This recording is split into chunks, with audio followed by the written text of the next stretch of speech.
Three River Stadium at Pittsburgh. It's 3:35 down the line, 3:75 into the alleys. And my pleasure now to bring my good buddy and friend, the man who takes you through the Chicago White Sox season and on Sunday Night Baseball on CBS, the radio network. Here's John Rooney. John, go for it. This is the big one. This is the big one, Jerry, and thank you. I'm really surprised at all the empty seats from behind third base. This is in the upper deck now, all the way around to behind first base. And a lot of empty yellow seats, not just the top rows. Part of that is the fact that tickets here in Pittsburgh are not sold in strips as they are elsewhere. In other words, if you buy a ticket for a seat, you get the first, second, sixth, and seventh game. They sold them individually. But right now, John, here comes the first batter. Go for it. Lonnie Smith leads off. Here's the wind by John Smiley, and the 20-game winner throws a high fastball. Lonnie Smith is 6 out of 21 in this series with 2 runs scored. He has 3 doubles while being hit by a pitch once and has been on with 3 walks. He has come on in the past 3 games with his bat.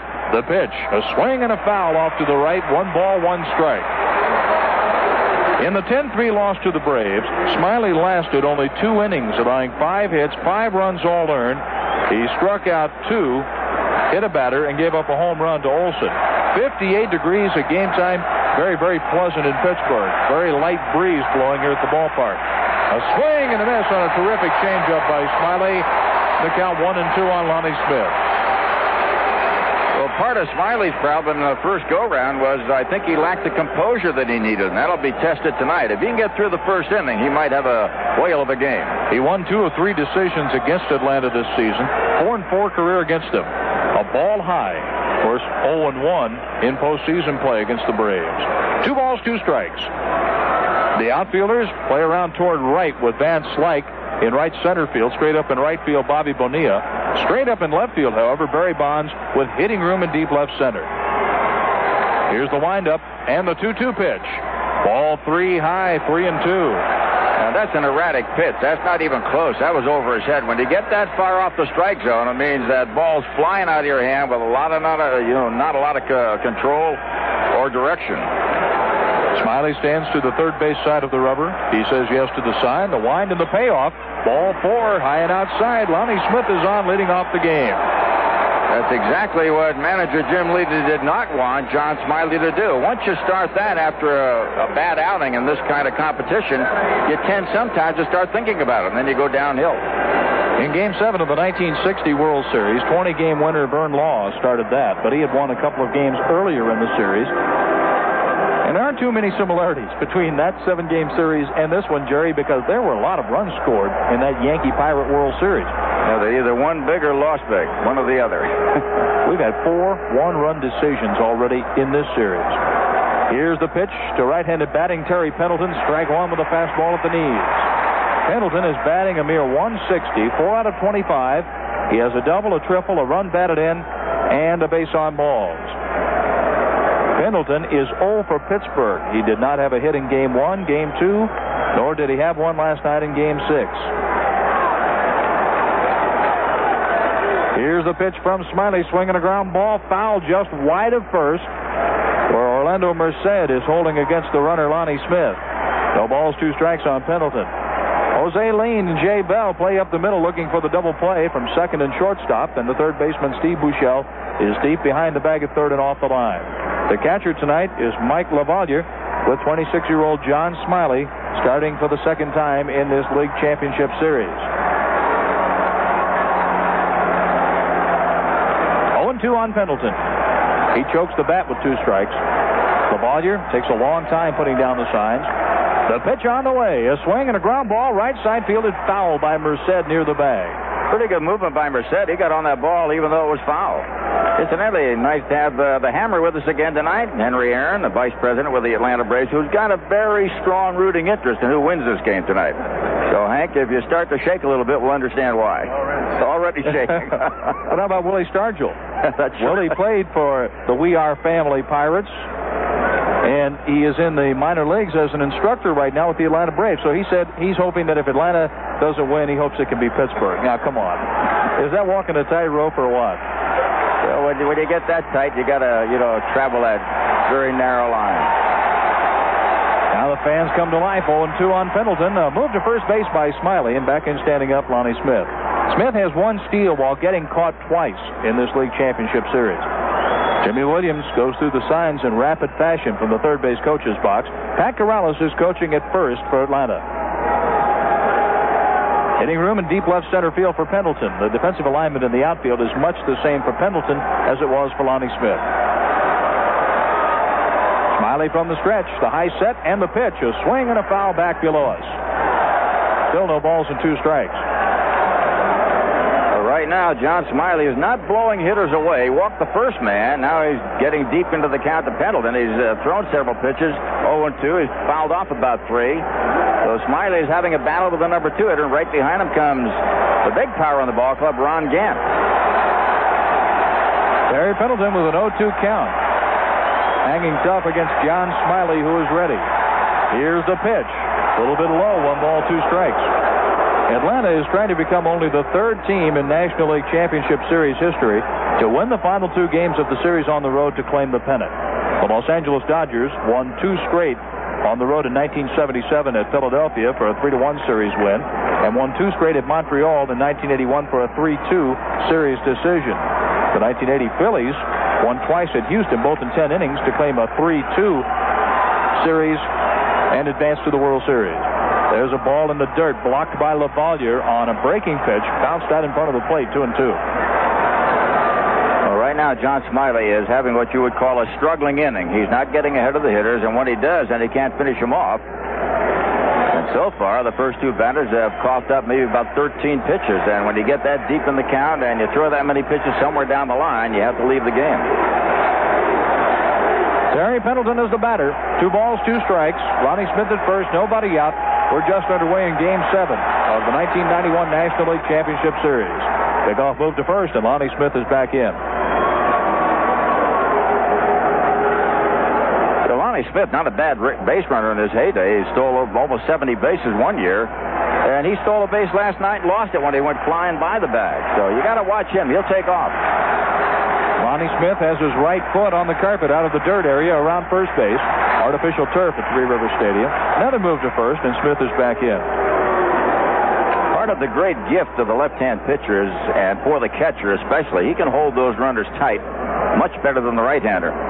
Mike LaValliere, the catcher, pretty good man behind the plate with an average arm. Doesn't have a cannon, but good enough to get a man, provided you hold him tight at first base. Terry Pendleton with a 2-2 count. He was fighting off pitches after falling behind 0-2. Here comes a swing and a ground ball up the middle, off the glove of Lean into center field. Ronnie Smith will advance to third base. Van Slyke throws in to Bell covering second, and Terry Pendleton gets his first hit in this series in Pittsburgh. Overall, that's his 5th. You know, we talk about a game of inches. Had Lean been 1 step closer to the bag, he'd have caught the ball or knocked it down and maybe had to play at second base. That flew off his glove as he made a headlong dive to try to stop it, and very suddenly, manager Jim Lee in this thing very nervous about his pitcher out there. The bullpen is cranking up. Boy, it didn't take long to get him going.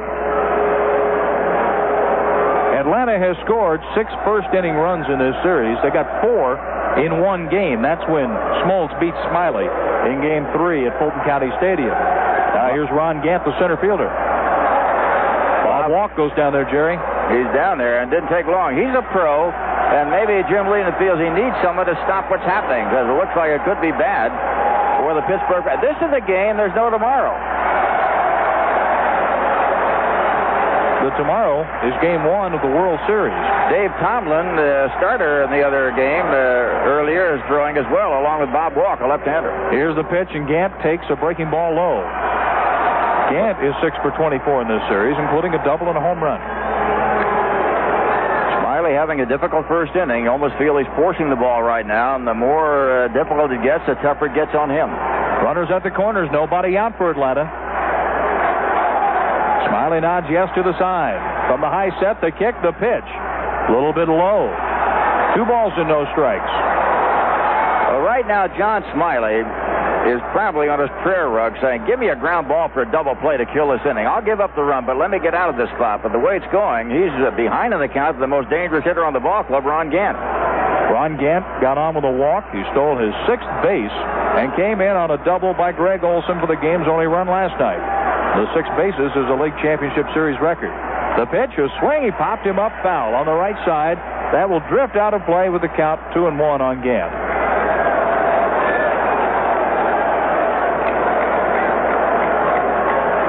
Terry Pendleton, stealing bases during the regular season, had 10 while getting caught twice.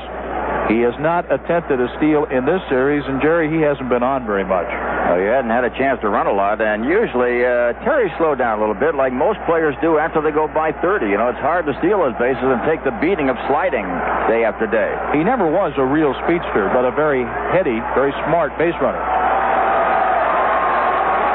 Pendleton has a safe lead at first with Merced holding there. Pendleton is not out of the dirt area. There's a swing and a foul ball back, 2-2 on Gant. Well, give Smiley credit. He was behind 2-0, and he threw 2 fastballs, and Gant just got a piece of them, not much. The only wet area on the artificial turf tonight is in right center field. And a little spot right out in front of home plate. It was a chilly day in Pittsburgh today, but the sun was out. And a pleasant evening with the temperature 58 degrees at game time. 2 balls, 2 strikes, first inning, nobody out. The pitch to Gant inside. It's a full count. Gant almost leaned into that hard slider inside. Here comes a major pitch for John Smiley. Pendleton will be off and going. 3-2 of the count. And with Gant up there, here's a big pitch for John Smiley and for the Atlanta Braves as well to see what can happen here early on. Ronnie Gant with a big deep breath, and now he stands back in a widespread stance even with the plate. Smiley from the stretch. The runners lead from first and third. The pitch on the way. A swing and a fly ball left field. Barry Bonds moves back to the track. He's at the wall and makes the catch. Lonnie Smith tags and comes in to score, giving Atlanta a 1-0 lead. Well, that came within about 6 feet of hitting the wall and may be going over. And Barry Bonds, one of the best fielders in all of baseball, made it look fairly easy. He turned tail, just took off of the wall, looked up, and there it was. And now here comes Ray Miller to have a chat with his left-hander to see what's going on out there.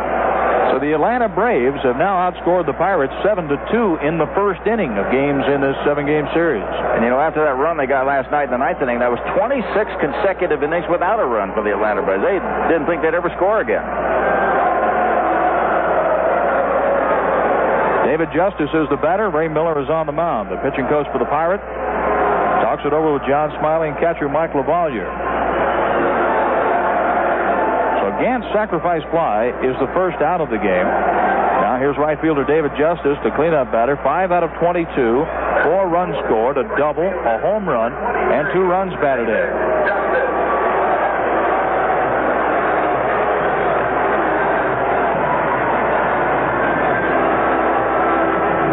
Justice stands in, a left-handed batter against the left-handed pitcher, John Smiley. A lead at first for Terry Pendleton.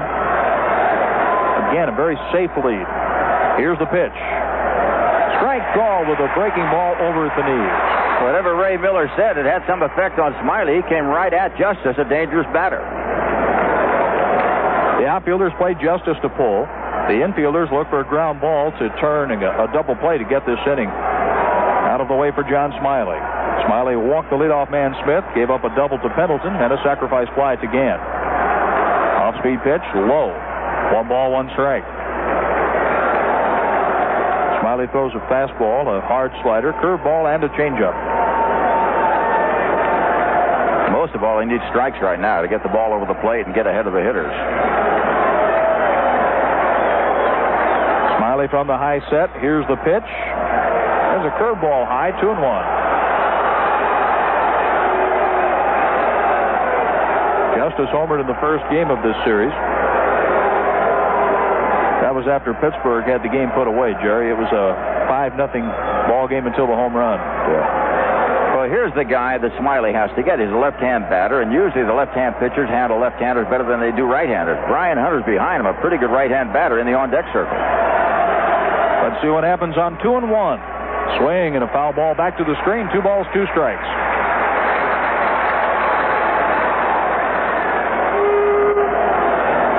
The Mets and Dodgers played a 7-game series in 1988. The Cardinals and Giants went to the 7th game in 87. The American League, the Red Sox and Angels in 86. In 85, the Royals beat the Blue Jays in 7. The Fans chant, "Let's go Bucks." The 2-2 pitch. Swing and a miss. He got him. Justice is out on strikes, 2 down. That was a big out for Smiley. Now, that's got to give a little bit of a confidence factor. He's given up 1 run. He had a little bit of a, I guess you'd call an unstable start here. But if he can get Brian Hunter and get out of it with only 1 run, he's done a pretty good job for himself. The way it started, it looked like he might blow the whole inning. A hard slider down and away. Got Justice reaching. And with 2 men out, here's Hunter. Hunter is 4 for 14 with a run scored, a double, and an RBI in the series. Pendleton is still at first base. He was there with nobody out. He's there with 2 men out. Tomlin is the only pitcher throwing down the right field line now. A swing and a long one to left field. If it's fair, it's a 2-run homer. It is gone. A home run for Brian Hunter. And the Braves jump out to a 3-0 lead.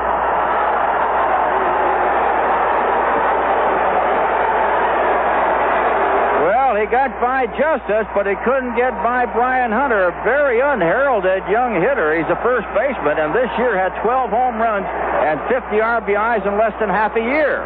And that might have been the blow of the season for the entire Atlanta Braves ball club. We'll have to wait and see how John Smoltz does when he comes out. Well, Brian Hunter gave Smiley all kinds of trouble. When you look back to Game 3, with 2 men out, Ronnie Gant got a double. David Justice doubled. Brian Hunter doubled to make it 2-1.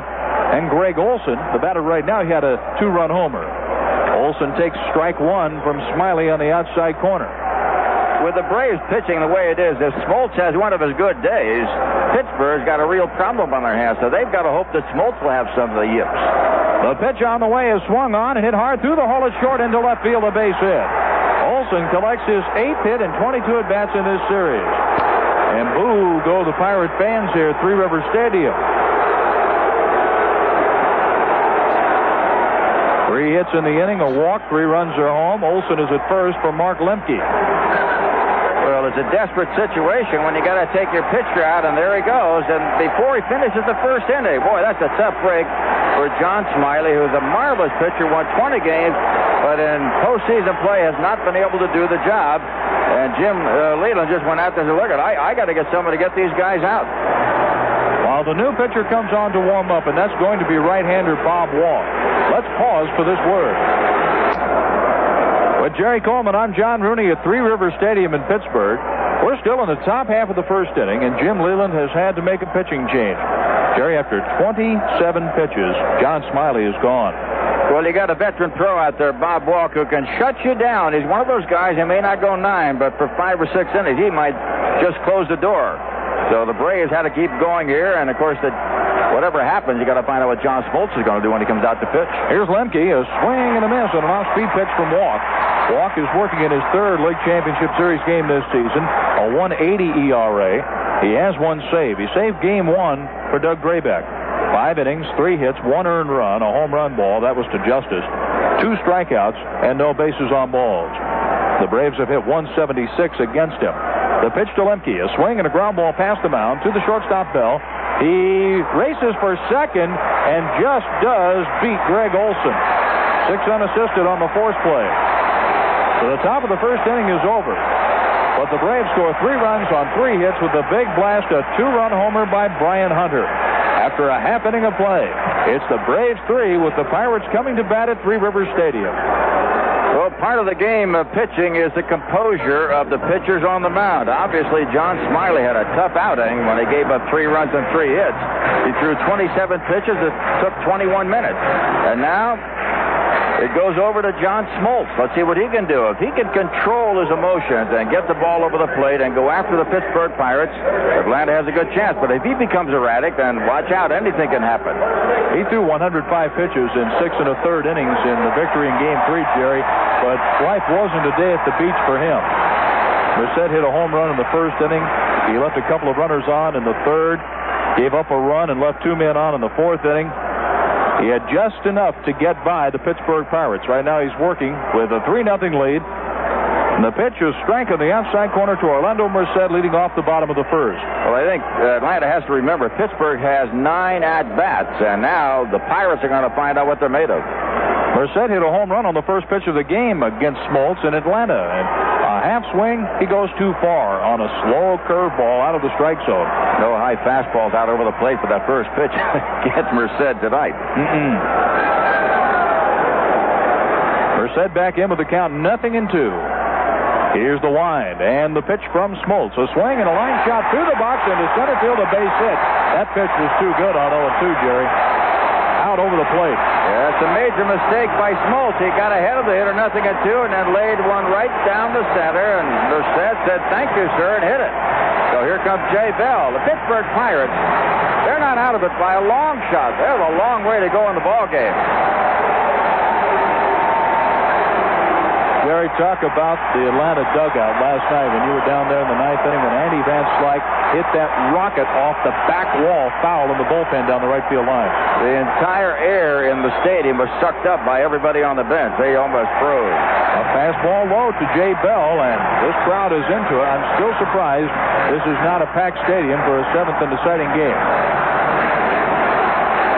There are a lot of open seats in the outfield in the yellow and orange sections. From the stretch, the pitch to Bell. Slider low and outside. 2 balls, no strikes with Merced at first base. Nobody out in the bottom of the first inning. The top half took 21 minutes, so there was a long rest in between the warm-up and the first pitch thrown in this game by the starter John Smoltz for Atlanta. A new baseball is thrown into play to Smoltz. Smoltz is backed up defensively by Terry Pendleton at third, Rafael Belliard at shortstop, Mark Lemke at second, and Brian Hunter at first. Greg Olson is doing the catching. He drove in the game winner last night. Ronnie Smith plays left, Ronnie Gannon center, David Justice in right. Here's the pitch, low ball 3 balls, no strikes. Olson pops out in front of the plate, flips the ball to Smoltz. Doug Harvey wants to inspect the baseball, and he'll throw a new one into play. Well, there's one thing you can't beat. In most instances, experience is a charm that gets you through.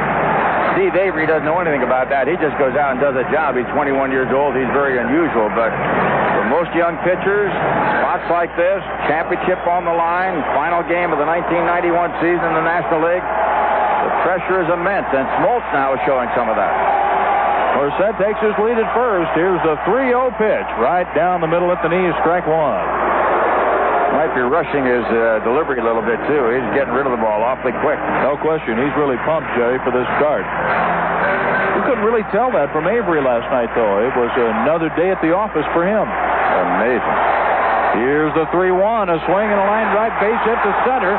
Bell is on. Merced will stop at second. And the Pirates have Andy Van Slyke coming to the plate, representing the tying run in the bottom of the first inning. We may see the pitching coach out there in a hurry. The way things have been going around here, you just don't know how it's going to work. And Leo Mazzoni, the pitching coach for the Atlanta Braves, may be taking a hike to the mound as well to try to settle in his right-hander. The fans who did come out tonight, they're making some noise at Three Rivers Stadium. With Van Slyke standing in, he has a 4-for-21 series going. A home run, 2 runs batted in, 2 doubles. He has been on with 5 bases on balls. Just to know that base hit for Bell was number 11. He leads all the contenders. And last night, the final out of the game was Andy Van Slyke, fooled on an off-speed pitch, but it wasn't a changeup, a straight change. It was a curveball by Alejandro Pena. And ball 1 on a fastball high and outside from John Smoltz to Van Slyke.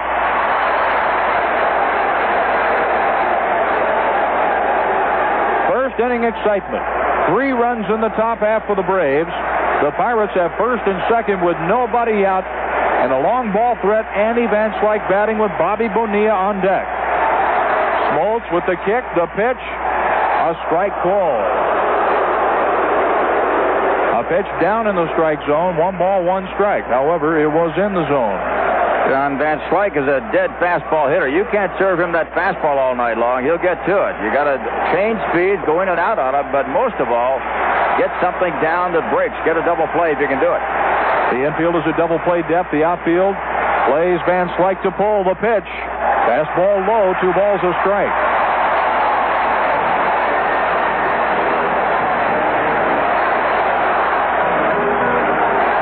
4-1 one-run decisions, 3 1-0 ball games through the first 6 games. Already a 3-0 lead for Atlanta. The Pirates would like to come back with a run or two of their own. If not, 3 to take the lead, or tie the ball game, and 4 to take the lead this inning. The pitch. A swing and a long one. Deep right field. It has a chance. Back to the wall just as he makes the catch. Tagging up at second and going to third is Orlando Merced.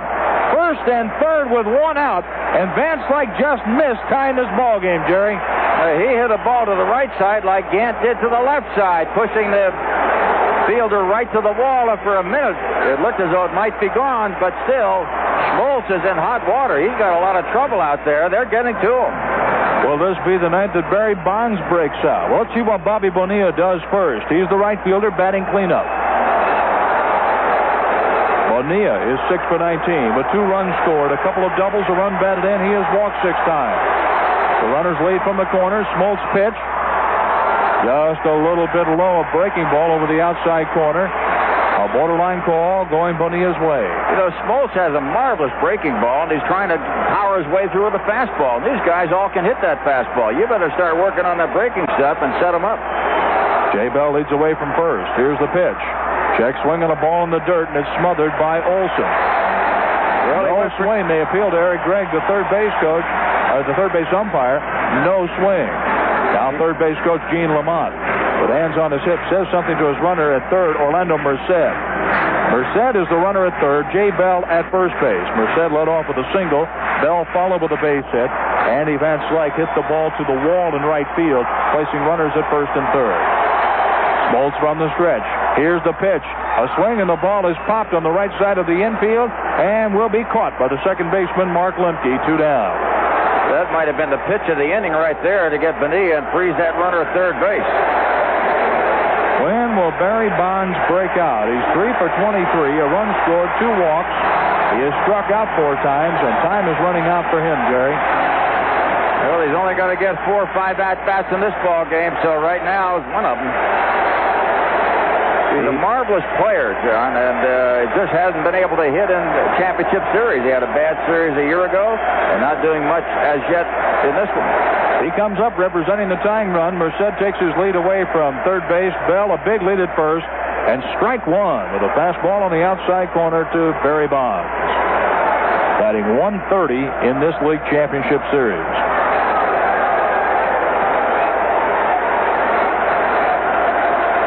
On the stretch, John Schmoltz. The pitch on the way. Slow curveball strike.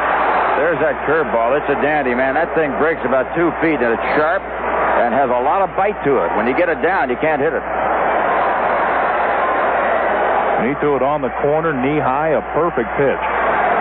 0-2 on Barry Bonds. The runners lead from the corners. Hunter plays behind Bell at first. Here's the pitch. A swing and a hot shot up the middle, backhanded by Lemke, the second baseman. He throws out Bonds. So after the Pirates placed runners at the corners, they did not score. After 1 full inning of play, it's Atlanta 3, Pittsburgh nothing. We'll be back in just a moment. 6 WFAN. Here in Pittsburgh, Pennsylvania, after 1 inning of play, 2 young pitchers stared fate eyeball to eyeball. John Smiley didn't make the grade. In 2/3, gave up 3 hits and 3 runs. And John Schmoltz survived, but almost didn't in his inning, that first inning, when the long drive by Andy Van Slyke pushed David Justice right to the wall. That was on its way for a moment, and it just kind of died out there. So the score right now, Atlanta 3, Pittsburgh nothing. We go to the second inning, and here comes the number 8 batter, Raphael Belliard, and right back to John Rooney. The first inning was the undoing for Smiley in Game 3 and in Game 7. And sometimes these things stay with you for your entire career. And that's the one thing. Smiley's a marvelous pitcher, a wonderful young pitcher. But because of his lapses here in the championship series, you don't know what people are going to say. He gave up 7 runs on 7 hits. Combined numbers for the 2 first inning performances. Here's Belliard reaching for a high outside pitch, tapping it to the shortstop. A good play on the run by Bell to throw out Belliard. One shortstop takes care of another. 1 pitch and 1 out. I still think the Atlanta Braves better be careful because Bob Walk, we talked about him before. He's an old pro. He's been around a long, long time. Started his pro career back in 1977. Came to the big leagues in 1980 with Philadelphia, then on with Atlanta, on to Pittsburgh in 85. He has been a money pitcher and he can give you a game. Maybe not every time out, but when he needs it, you'll get it from him. The windup and the pitch to the pitcher, John Smoltz. He takes strike one. Walk came up in a World Championship season with the Philadelphia Phillies in 1980 when they beat Kansas City. The next pitch, a curveball low and outside. 1 ball, 1 strike. Smoltz went 1 for 3 in Saturday's game. He hit 108 during the regular season, but stole a base. The pitch. Fastball spins him around. High and tight, ball 2, 2-1. Was that wise, Smoltz running? I mean, it worked out all right. He's healthy. He didn't get hurt. Well, it was late in the game, as I recall, the 7th inning, and it was rather warm, and he left right after that. Fastball low. 3 balls, 1 strike. Bob wouldn't walk the pitcher, would he? Not on purpose. He doesn't want to walk him. 3-1 pitch. Yes, over but low, and he did walk John Smoltz. Wow. Back to the top of the order for Lonnie Smith. Here comes the lucky charm on the Atlanta Braves ball club. He's had World Championship rings with Philadelphia, with Kansas City, and St. Louis, and he's trying for his 4th. That's a rare, rare feat indeed. Lonnie Smith had to step in for Atlanta, but Otis Nixon was sidelined with a drug problem. And the question, will Nixon be back next year for Atlanta? And many say yes. We'll have to see. I know he was sitting on a $6 million contract that he may not be sitting on. Belliard grounded out. John Smoltz got a walk. Smoltz is wearing the jacket now as he takes his lead away from first base. Merced plays in behind him. The pitch. Smith swings and hits a dribbler to the first baseman, played by Merced near the bag. He takes it, steps on first, and then watches John Smoltz move into second base. Lonnie Smith is out 3 unassisted, 2 gone for Terry Pendleton. I give some credit to Orlando Merced. He's a marvelous fielding first baseman. He has got great lateral movement, can handle the glove quite well, and he's the kind of a guy. The only flaw with him is his right-hand fielding first baseman. You don't see many of those around. Pendleton will bat left-handed as he faces Bob Walk for the first time in this game. Pendleton singled and scored 1 of the 3 runs in the first. So much was made about Sid Bream moving on to Atlanta as a free agent, but it opened the door for Merced to get a lot of playing time, splitting time with Gary Reedus at first base this season. As a switch hitter, he's just getting started, so he's going to be a big one down the line. Walk takes too much time getting the sign, so Pendleton backs out. 3-0 Atlanta. The Braves have a runner at second base with 2 men out. Smoltz walked, moved up on the ground out by Lonnie Smith. From the stretch walk, a look back to second. Now the pitch on the way, and it's a fastball low and outside. Pendleton got a hit from the right side. He's up there left-handed where he hasn't done much at all. 14 out of 49 in his career against Bob Walk. That's a .286 average for Pendleton. That's not bad. Not bad at all. Smoltz is the runner at second base. The pitch from Walk. Swing and a miss on a big breaking curveball. 1 ball, 1 strike. Well, one thing Walk has, we talk about a shoulder. He throws the shoulder at you, then here comes the baseball, and that's what is known off-speed pitching. He gets you to jump. That happened to Pendleton right there. And Bob Walk, about the time you think you're going to get a fastball, look out, here comes that dipsy-do, and he'll get you with it. Bob Walk made his Major League debut against the Pittsburgh Pirates. Now he's pitching for the Pirates in Game 7 of the 1991 National League Series. The pitch. Swing and a foul ball back to the screen. 1-2 on Pendleton. Walk went down to Hawaii and had a banner year before Pittsburgh picked him up. He went to the minor league to fight his way back. He had gone 9-5 in 1984 and got his way back to the big leagues with Pittsburgh in 84. Still had to pitch in a lot of baseball with Hawaii, where he went 16-5 in 85, Gary. Yeah, he was given a chance by Pittsburgh, and they finally waited for him to get that arm healthy, and when it did, he was quite a pitcher for them. A lead away from second base for Smoltz. Walk's pitch is grounded to the second baseman, Chico Lean. He throws out Pendleton, ending the top half of the second. After an inning and a half of play in Pittsburgh, the Braves lead the Pirates 3-0. It's the 7th game of the National League Championship Series here in Pittsburgh, Pennsylvania, where the Atlanta Braves have taken a 3-0 lead, and we're giving it to you on the CBS Radio Network. In the bullpen right now, Roger Mason is throwing as Bob Walk becomes the 4th batter in the 2nd inning. The manager, Jim Leland, going early to that bench and to the bullpen, and what he's going to do, he'll be running into at least 5 pitchers, at least 5, unless the Pittsburgh Pirates catch up. With John Rooney, I'm Jerry Coleman. Now let's bring in John for the play-by-play. Okay, Jerry. Steve Buechele is 7 for 19 in the League Championship Series after hitting .246 in a brief time with the Pirates at the tail end of the season. He played the bulk of the season with the Rangers in Arlington. The line by Smoltz, the first pitch of inning number 2, a high fastball. Buechele, LaValliere leaned. Then the pitcher's spot. Merced and Bell got back-to-back hits in the first inning, but the Pirates did not score. Swing and a miss. Buechele chased a pitch low and outside, way out of the strike zone, 1-1. A little over-anxious right there, especially with Smoltz the way he is. You know, he could really have a bad outing, and I know that manager Bobby Cox is watching him carefully. He wants a good inning out of him right here. Smoltz with the wind and the pitch. A swing and a foul ball back to the screen, 1-2. Buechele has put together a very good series. In his 7 hits, 2 doubles. And he has been on base with 4 walks. The wind and the pitch. Check swing, curveball outside. 2 balls, 2 strikes. Smoltz not sharp yet. Those breaking balls are high. They're going out over the plate. Buechele helped him a little bit, swinging wildly at that first strike. Here's the windup and the 2-2 pitch. Strike called on the inside corner. He got him looking, 1 out in the 2nd. Good breaking ball. That's the first strikeout for Smoltz, who struck out 148 batters in 229 2/3 innings. Mark LaValliere is the batter. A left-handed batting catcher, 1 for 3 with a game-winning RBI in extra innings in Atlanta.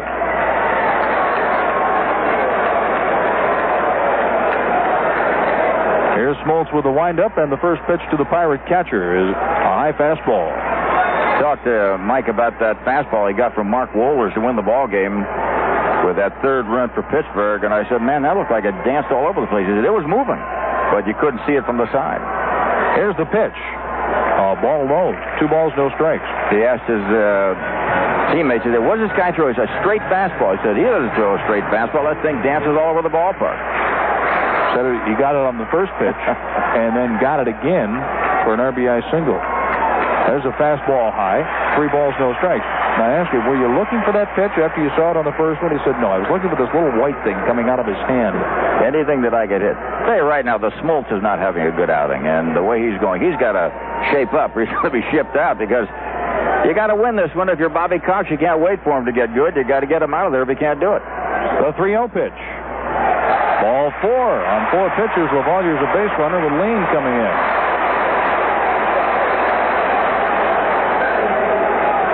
Lean, who's 4 for 21 in this playoff. 3 runs batted in to lead the Pirates. He has struck out 6 times. Bobby Cox is being tested right now. He wants to keep a starter in there. He's got great stuff, but he's erratic. So what do you do? It's not unlike the first game that he pitched, John, when he was erratic and had to leave in the 6th inning after trying to steal a base, or the 7th, rather. He did good enough, but his team got a lot of runs to help him out. That was a 10-3 win. Strike 1 with Lean bailing out on a slider over. Bobby Cox took a lot of heat last night up until Steve Avery said, look, I told Bobby I had done all I can do. Cox took him out in the 9th inning in favor of Alejandro Pena. The pitch, a swing and a ground ball. Diving stop by Pendleton at 3rd. He throws to first in time for the out. Pendleton took extra bases away from Chico Lean. LaValliere does go to second base on the play, but a great diving stop by Pendleton at 3rd base. Could be a game saver before it's over. Brilliant, brilliant play by Terry Pendleton. Now with 2 outs, Walker's going to hit for himself, and Mason will sit down. But what a play that was. Had that ball gone through, runners at 2nd, 3rd at least, and maybe more. Jerry Coleman is back in the booth after jumping out and hanging a star on that one. Boy, you got to throw a star for that one. That was outstanding. I mean, outstanding. And a spot like that, incredible. Now Bob Walk bats for himself, a swing and a foul ball back. Do you hang a star for opposing players in San Diego? Oh, no. We're homers. Okay. Just Just go for our guys. Just asking. I don't think the fans would be excited about some guy on an opposing team making a game-saving play and us throw a star out. Even if it's the greatest play you'd ever seen? Well, it makes you that mad, huh? You never know when that greatest play is. The one-strike pitch, a ball high. Every now and then you'll see something you've never seen before, and you say, that's got to be the best play I ever saw. Then next week, something else happens. That's the great charm of baseball. Every day, something different, something exciting, something new, and the tension of when it happens is even more important. Bob Walk with a 1-1 count, 2 outs. I knew the answer to the question before I ever asked you. There's a swing and a miss. Curveball thrown by Smoltz, and Walk, the opposing pitcher, can't hit it. 1-2.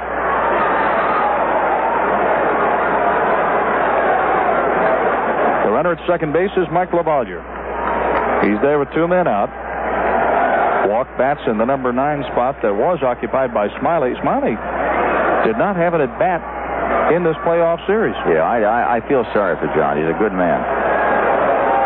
The pitch on the way, a swing and a miss, and Walk is out on strikes. 2 strikeouts in the inning and in the game for John Smoltz. 1 left on. 3 runners have been stranded by Pittsburgh. After 2 full innings of play at Three Rivers Stadium, it's the Braves 3, the Pirates nothing. New York. Bob Walk stays in the ballgame. He relieved John Smiley. If you missed what happened early on in the first inning, Lonnie Smith got a walk for Atlanta to start the game, then a single by Pendleton sent Smith to third. A sacrifice fly by Ron Gant, Ron Gant that drove Barry Bonds to the wall, brought a run in. And then after David Justice struck out for the second out, up came Brian Hunter. He lifted one over the left field wall for a 3-0 lead. And that's where we are right now going into the third. It'll be Gant, Justice, and Hunter going in against Bob Walk. And here's John Rooney. Ronnie Gant got a sacrifice fly, as Jerry mentioned. He'll lead off the third. Bob Walk came on to get the last out of the first inning. Walked a batter, the pitcher, John Smoltz, and left him at second base in the second. So the Braves are looking for their first hit against the reliever Bob Walk after getting 3 hits and 3 runs against John Smiley. A curveball outside starts Ronnie Gant. If Jose Lean's bounder had gone by Terry Pendleton, I don't think Walk would be in the ballgame. They have to go for a pinch hitter then to try to get runs. Walk works from the first base side of the rubber. The wind and the pitch. A swing and a miss by Gant. 1 ball, 1 strike. Gant has not had much luck with Mr. Walk. A 133 batting average. Well, he takes young hitters and turns them inside out. That's his great strength. He knows how to pitch to the kids, and Gant's still a young hitter. The windup and the 1-1 pitch. Fastball outside.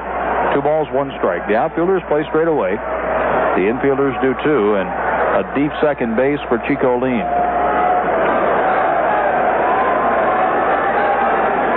Here's the 2-1 pitch to Ronnie Gant. Strike call in the outside corner. 2 balls and 2 strikes. David Justice is on deck, and then Brian Hunter in the third.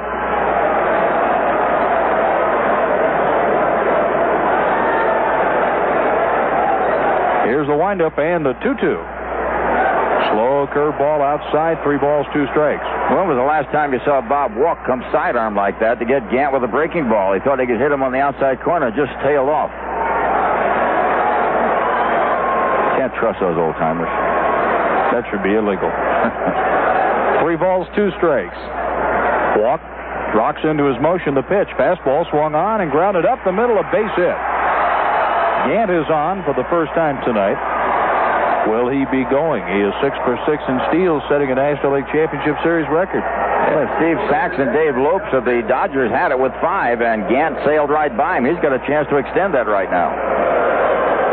Well, the Braves have had the leadoff man on base in 2 of the 3 innings, and here's David Justice.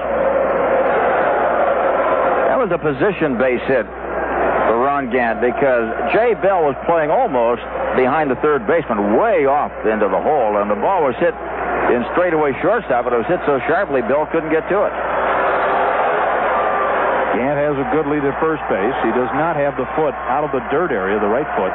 And a throw to first base drives him back to the bag. Bob Walk's got a good move to first, but that'll help the catcher LaValliere in the event that Gant tries it.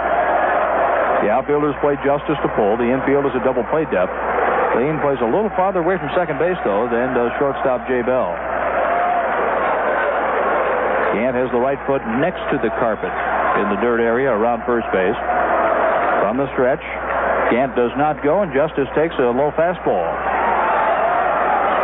One of the things that a good base runner does to the pitcher, it sort of separates his view from just the hitter. In other words, he splits his attention not only to the plate and the first base, and sometimes it'll get you a little bit discombobulated where you'll make a mistake. Make a mistake and leave a fastball right down the middle. 1-0 on Justice. Gant leads at first. He draws a throw, and a balk has been called on Bob Walk. Gant was leaning towards second, and a snap toss to first drew a balk call from first base umpire Frank Pulley. That's what they call a shoulder balk. There are all kinds of balks, a foot balk, a shoulder. That boy, he moved his shoulder, and once he twitched, he had to go to the plate. And then when he twitched that shoulder, went to first, that's a balk. Very fine, but those umpires know what to look for, and Frank Pulley got him. Runner at second, nobody out. Now Justice has the job of moving Ronnie Gant to third base, or moving him over and moving him in. The 1-0 pitch. Blowing inside, 2 balls, no strikes. This is an important at-bat for Justice to get that run to the third base or get him in, because if the Braves go ahead 4-0, that makes that hill a little bit harder to climb for the Pittsburgh Pirates. The Braves lead 3-0 after scoring 3 times in the first. They about hit the Pirates 4-2. Brian Hunter hit a 2-run homer in the first. He's the on-deck batter for the Braves. From the stretch, Bob Walk. The backward glance to second. The pitch. Right down the middle, a strike, 2-1. A lot of that going on. A lot of the hitters in this series are taking pitches that they ought to go after. I mean, these pitches are right down the center of the plate. And Justice watched one sail right down there and looked at it for a strike. Those are the kind you want to go for. Bell plays behind the runner at second, Ronnie Gant. Cheating over by the bag. Walk to Justice. A swing and a foul ball out of play off to the left, 2-2.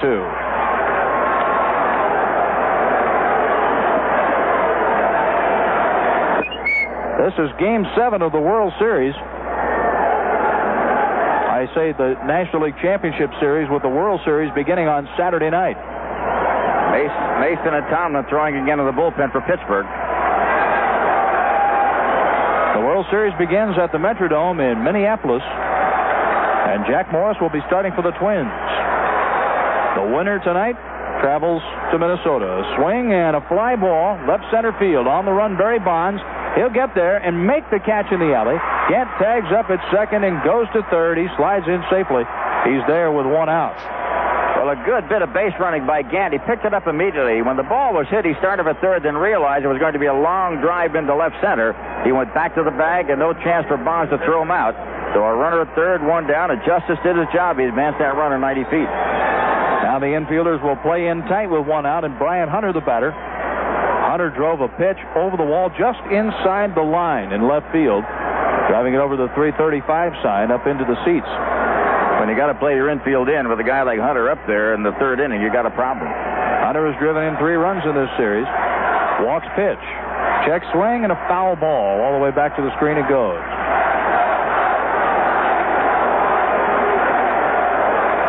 Bob Walk goes to the Rosenbach. Greg Olson is on deck. 1 on, 1 out. Hunter would like another fly ball, at least deep enough to the outfield to score Gant. The pitch. A swing and a high pop-up right side of the infield. Merced is in fair territory, drifting into foul ground to make the catch, 2 down. That was a big, big out for the Pittsburgh Pirates. Hunter went after a slider away and didn't get a good shot at it. Kind of reached for it and just popped it up to first. That was a big out. A big, big out. Runner at third, 2 outs for Greg Olson, who singled in the first inning. Of course, everything in the ball game, because of the extremities where we are, we're down to the 7th game. Nothing to go after this. Everything is magnified. Anything that happens out there takes on a double significance.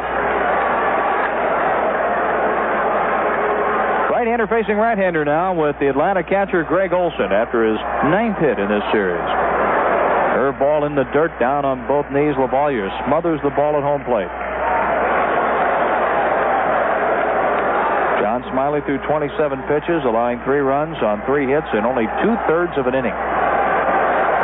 Walk is pitching in his second full inning and trying to strand Ronnie Gant at third. Olson, on the other hand, is trying to pick him up.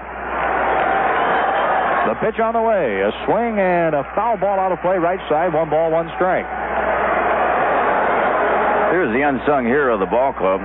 Olson, 7 for 21, the home run that nailed Smiley in that second ball game, went flying out of here, and then again got the big base hit last night, the double to win the game. He has had a lot of big base hits, and he's done a great job behind the plate. Here's the 1-1 pitch. Breaking ball, strike. That caught the inside corner, belt high, 1-2. A tough pitch for Olson to gauge. Olson would be my pick for MVP, Jerry, had it not been for the 2 great starts by Steve Avery. Avery is hard to really overlook. He's just stopped Pittsburgh cold, kept his club in the action, and last night's game, brilliant. 2 outs, the 1-2 pitch. Fastball low, 2 balls, 2 strikes, a borderline call going Olson's way. Doug Harvey's a good low ball umpire, and he will kind of squeeze that plate a little bit. He'll make you throw a strike, but he also will give you that low strike that not many umpires do. 2 balls, 2 strikes. Gant leads away from third. Walk from the stretch. The pitch way outside with a curveball. 3 balls, 2 strikes. Mark Lemke will be next if Olson can extend the inning. Walk back to the rosin bag and then to the rubber. I'm saying walk pitch an awful lot, John. That's the second sidearm curveball he's thrown, and that's the second time I've seen him throw it, both in this game. The payoff pitch to Olson. Here it comes. A swing and a high fly ball, shallow left center field. Bell goes out. In comes Van Slyke. Van Slyke puts it away. So Ronnie Gant dies at third base. No runs a hit, 1 left, 3 stranded by the Braves. And after 2.5 innings of play, it's Atlanta 3, Pittsburgh nothing. CBS Radio Sports coverage of the 1991 National League Championship Series is sponsored by Buick and your Buick dealer, by Mita Copiers, by Jeep Cherokee and Wrangler, and by Makita Power Tools.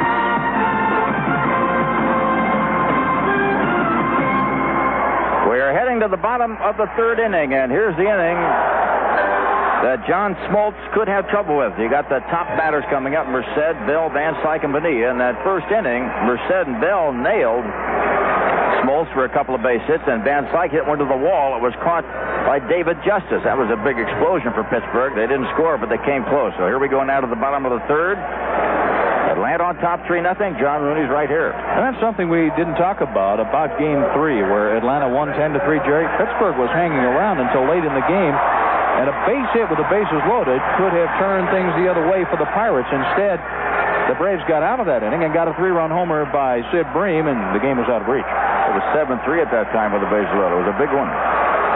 Merced checks his swing on a curveball, low and inside. Eric Gregg, the third base umpire, has asked for an appeal. He says no swing, ball 1. Merced is 2 for 6 in this series, a single and a home run. The windup by Smoltz and the 1-0 pitch. Check swing, fastball outside, 2 balls, no strikes.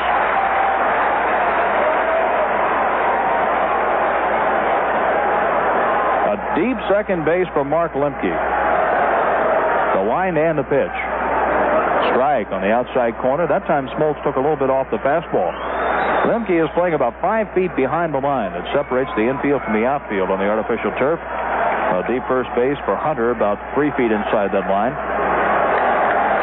Here's the pitch. A swing and a foul ball to the screen. 2 balls, 2 strikes on Orlando Merced.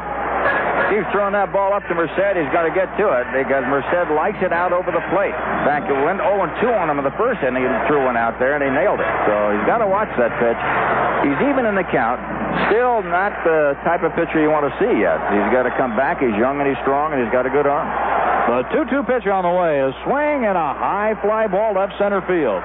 Back goes Belliard. In comes the left fielder Smith. Gant gets under the ball, though, from center field and makes the catch. With the 3 coming together, the quarterback out there, Ronnie Gant, called everybody else off. Yeah, the center fielder owns the outfield. Anything he says he can get, look out. Let him take it. That's his job, to run off the right fielder and the left fielder. 1 out in the 3rd for Jay Bell. Bell, like Merced, got a first-inning single. Merced and Bell's base hits, the only 2 so far in the game for the Bucks. The wind and Smoltz pitch. A fastball knee high over the heart of the plate, strike one.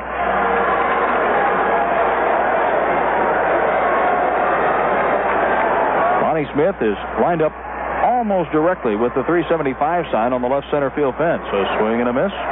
Bell chased a curveball out of the strike zone, down and away, 0-2. That was a good pitch by Smoltz. Did that breaking ball, starts on the center of the plate and moves it out. Tough to handle, even if you get a piece of it. David Justice plays a shallow right field. Gant is in right center. Here's the 0-2 pitch. Curveball, strike three call, 2 down. 3 strikeouts now for John Smoltz. Well, Merced hit a 2-2 breaking ball. Bell looked at one sailing over the plate, and Smoltz very likely maybe heading to what he wants to get that breaking ball over and set it up with a fastball. He started that breaking ball out belt high, and it dropped over knee high, and Bell was gone on 3 pitches. Van Slyke hit the ball to the wall in right field, caught by Justice in the first inning. That one leaves the yard. We have a 3-3 game. Now the pitch to him, breaking pitch, strike. He's getting it now. Maybe he's got the rhythm that he needed in the first couple of innings and really lacked, but now it's starting to come. On that long drive in the first, Merced took third base, but Merced was stranded at third, Bell at first, as Bonilla popped out and Bonds grounded out. Here's the 0-1 pitch. A swing and a high fly ball, center field. Gant moves back in front of the track, onto the track to make the catch. 2 long drives tonight by Van Slyke, but 2 long outs, and this one ends the third inning. After 3 full innings of play in Pittsburgh, the Braves lead the Pirates 3-0. After 3 innings of play here at Pittsburgh's Three Rivers Stadium, the Atlanta Braves lead the Bucks 3-0 as we go now to the 4th inning. And in that 4th inning, it'll be the bottom of the order for the Atlanta Braves. Mark Lemke, Rafael Belliard, and John Smoltz. With John Rooney, I'm Jerry Coleman. Here comes John now with a play-by-play. Okay, Jerry. The Pirates had managed to hold the Braves to 26 2/3 innings of scoreless baseball at one stretch. Right now, the Pirates have been held scoreless by the Braves the last 16 innings overall and the last 21 innings in games played right here at Three Rivers Stadium. Andy Van Slyke has had a couple of long drives in this game, but caught at the warning track. And now the Braves bat with Lemke leading off and taking a curve strike from Bob Walk. We're in the 7th and deciding game of the 1991 National League Championship Series. Lemke swings on a curveball and bounces it to Lean at second base, and he throws out his counterpart 4-3.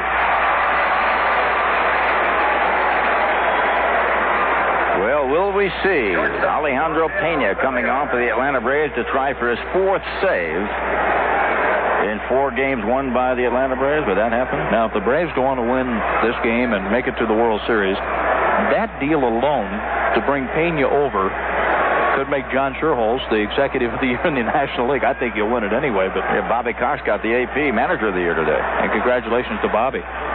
Here's Belliard swinging and missing a curveball. No, he checked just in time on a curveball down and away. Frank Pulley, the first base umpire on the appeal, says no swing. You know, those 2 managers, Jim Leland and Bobby Cox, they don't care about awards. They want to win, period. The windup by Walk, the pitch. A swing and a miss. 1 ball, 1 strike. Leland is not managed in a World Series.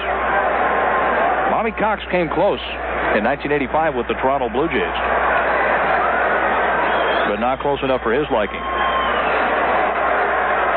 Now the pitch. A strike. 1 ball, 2 strikes. I was going to say, Bobby took over the general manager of the Atlanta Braves, and much of what you see on the field belongs to him. There have been some parts filled in, but all those young pitchers and all those good young players are the people that he developed. With 1 out, the pitch, a swing and a ground ball to Chico Lean. He throws out Belliard. Lemke and Belliard have grounded out to Lean. 2 up, 2 down for John Smoltz. And hasn't walked on a job. In 3 1/3 innings coming up, if he gets Smoltz, 1 base hit and 1 walk. That walk was to John Smoltz, the pitcher.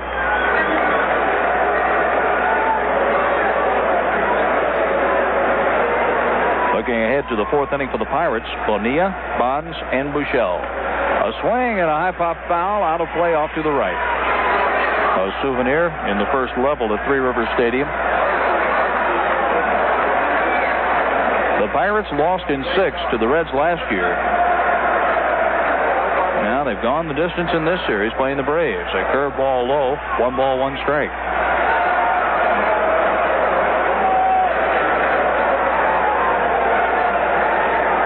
Here's the windup by walk and the 1-1 pitch with 2 outs. A swing and a line drive foul down the right field line. 1 ball and 2 strikes.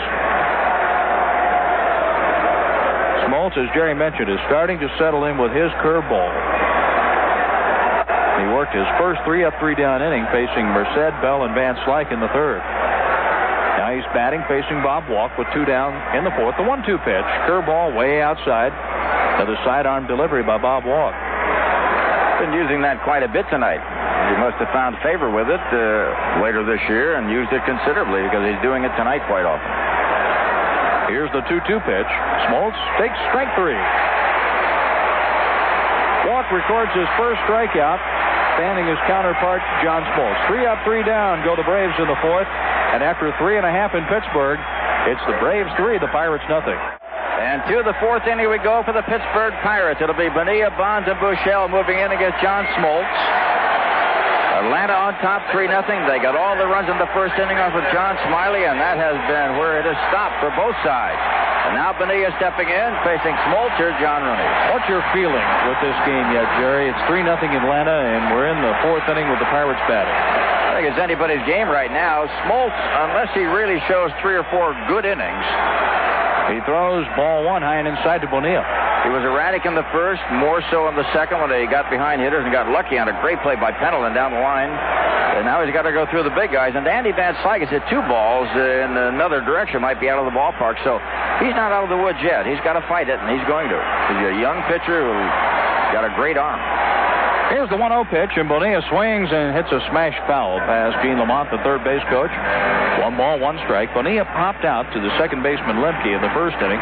That was with runners at first and third and 1 out. 1 ball, 1 strike on Bobby, batting left-handed. The pitch. Upstairs, ball 2, 2-1. Jerry, I got the feeling, though, from the Pirate front office people at the post-game reception last night and just the general feeling in the downtown area today that those fans and people were stunned after last night's 1-0 Braves win. Swing and a ground ball foul past Tommy Sant, the first base coach. Well, they had their best out there, Doug Drabek, and the man that got the hit to win the ball game was not the fella you would think would do the job. It was Greg Olson, and Olson was batting 7th in the lineup to get that double in the 9th inning to win it. So when people like that take you downtown and get to you, it gets tough. Jose Lean did the same thing for Pittsburgh in a game when they drove in the only one game in a 1-0 win. Here's the 2-2 pitch. A swing and a bouncing ball to first, played by Hunter. He underhands to Smoltz, covering the bag, and Bonilla is out 3-1. That's 6 in a row retired by John Smoltz. If he settles in like that and gets through the 3rd, 4th, 5th, and 6th innings in expert fashion, then you know the guy in the bullpen has been brilliant. If he can continue to do that, Alejandro Pena may be called on to wrap it up, but we'll have to wait and see. We're getting ahead of ourselves. We're only in the middle of the game, and it's still 3-0 Atlanta. Well, don't do that. Well, you like to. Sometimes you like to project. Managers project. Boy, they're in the 7th and 8th inning right now. And you're a former manager, so I'll forgive you. There's a pitch taken low by Barry Bonds. Yeah, we came in last. You were projecting. I was so far ahead of it, I didn't know what I was doing. Bonds grounded out his first time. The pitch to the left fielder, and he takes a strike. 1 ball, 1 strike. Bonds is a mere 3 for 24 in this series, a 125 average. He's having a very tough series, and he really has not been able to gauge the strike zone. He's been mad at every plate umpire in the series, and he just isn't hitting well. He's taking pitches he ought to swing at, and hitting pitches he ought to take. Here's the 1-1 pitch. A swing, and the ball's driven down the left field line. It will get down fair and bounce off the wall. Bonds has a double. He's at second with 1 out in the 4th inning. John, that was a high curveball outside. He just tapped it into left field, and that's what he ought to do more often instead of swinging right from the heels. He just went with it and popped it. So now here comes Pittsburgh. A base hit here. They're right back in it. Well, after popping off to the home plate umpire, Bonds lets his bat do the talking with a double to left field.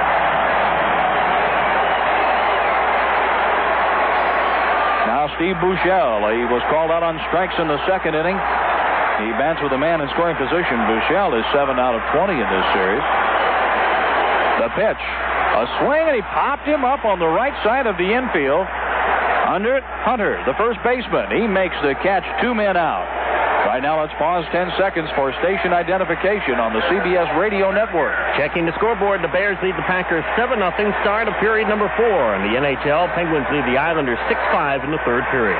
Details later on WFAN New York. With Jerry Coleman, I'm John Rooney, and Jerry, you have spotted activity in the right field bullpen. Well, Roger Mason's going to drop dead out there. It's been up 4 times in the fourth inning. Every time you turn around, he's throwing. He may not have an arm left when the game is over. In fact, he may pitch himself out of the bullpen. Here's LaValliere. He's batting with a runner at second, 2 outs. Curveball strike on the outside corner. Part of the reason why he's up there, because after LaValliere comes Lean and then Walk. And manager Jim Lean has got to have somebody ready in the event you need a pinch hitter. So we'll see what happens. Spanky LaValliere, a left-handed batter. Came to the Pirates from the Cardinals. The pitch, a swing and a chop on the right side. Playing a deep second base. Lemke charges, throws in the dirt. Hunter comes off the bag, and LaValliere is safe. That was a long run for Lemke, playing out in shallow right field, Jerry. He had to charge and move to his right and try to make an off-balance throw. It didn't add up. Well, Lemke was really too far back. You know, with LaValliere, he's not a power hitter. You don't have to go into the outfield for him. You know, play him a little bit back, but he was out 15 feet in the outfield, and by the time he got to the ball, he had to throw off balance and made a bad throw. I'm not so sure that Hunter wasn't on the bag. He was on the bag, but did he have possession of the ball? He was bobbling the ball. Good call by Frank Pulley, an excellent call. He did have control of the ball, but right now, here's Atlanta. They're trying to back off the Pittsburgh Pirates. An error on the throw. An error on second baseman Mark Lemke. Runners at the corners. Lean swings. Hits a bounding ball to Lemke. He fields near second. Steps on the bag. Retiring Mike LaValliere coming down. 4 unassisted on the play at second base. So Bonds is stranded at third, and Lean is stranded at first base. In the fourth inning, no runs, a hit, an error, 2 left on. 5 have been stranded by the Pirates. And after 4 full innings of play in Pittsburgh, Atlanta still leads this ball game 3-0 over the Pirates, and we'll be back in just a moment. And greetings to all of you across the country enjoying our game on CBS Radio, and to those of you around the world tuning us in on Armed Forces Radio. And you know, I'll tell you, we got a pretty good one going right here, John Rudy. I do not think that the Atlanta Braves are out of the woods yet. They've got to get more runs to really drop the Pittsburgh Pirates out of it. The Bucks keep fighting back somewhere, somehow. Someone might nail one to make this a different ball game. Brian Hunter jammed his left thumb when he came off the bag, and he hit the dirt trying to take a throw in the dirt by Lemke to get the third out of the inning. And on the play, Lemke was charged with an error, giving the Pirates runners at first and third. Right now, Hunter is on the Braves bench in the third base dugout with an ice pack on that left thumb. So we'll follow that for you. As Bob Walk, who's scheduled to lead off the 5th inning when the Pirates come to bat, comes out to work to the top of the order to the Atlanta Braves, who lead this game 3-0. I really didn't notice Lemke's position when the ball was hit, but when I looked up and saw him in right field heading for left field to catch it, and then that off-balance throw, he was simply too deep for a Mike LaValliere. If you got to play deep like that, you need a slow band with big power, and LaValliere, the ping hitter, he doesn't hit many home runs. Bonnie Smith has walked and scored. He is grounded out 0 for 1 in this one. 6 out of 22 in the League Championship Series. Right-hander against right-hander. Former teammates. The pitch. A swing and a high pop foul back and out of play. Smith and Walk came up together with the Phillies. See, Lonnie Smith is a former teammate of half of the National League. He's been on so many ball clubs and been around so much. But these guys go way back, Jerry. I'd say so. 55 pitches for Smoltz. Walker's thrown 44. The 0-1 pitch. Smith takes it in the dirt. 1 ball, 1 strike.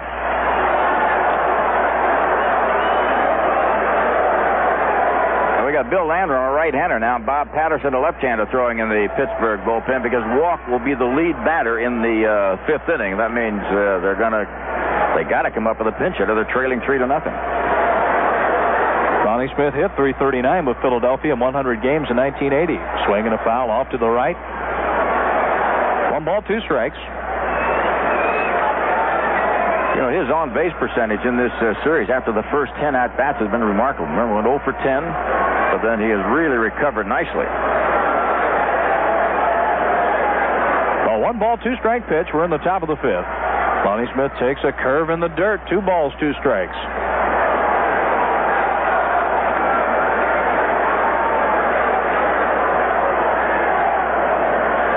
Lonnie Smith was tested in the outfield last night. Threw out a runner. Don Slott tried to take an extra base on a single. Well, the word on Lonnie, he doesn't throw well and he slips around a lot. Here's the 2-2 pitch. Outside and low, check swing by Smith. 3-2.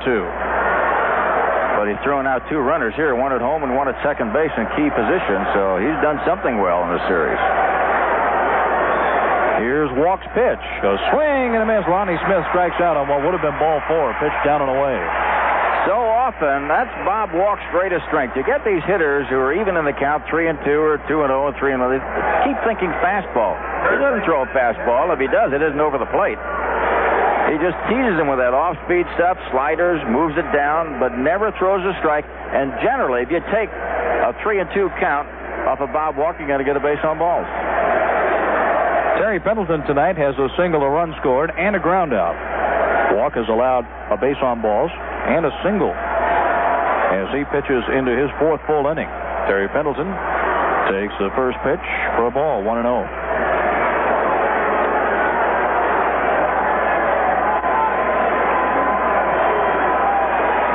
Here's the windup by Walk, and the pitch to the left-handed batting Pendleton, a strike.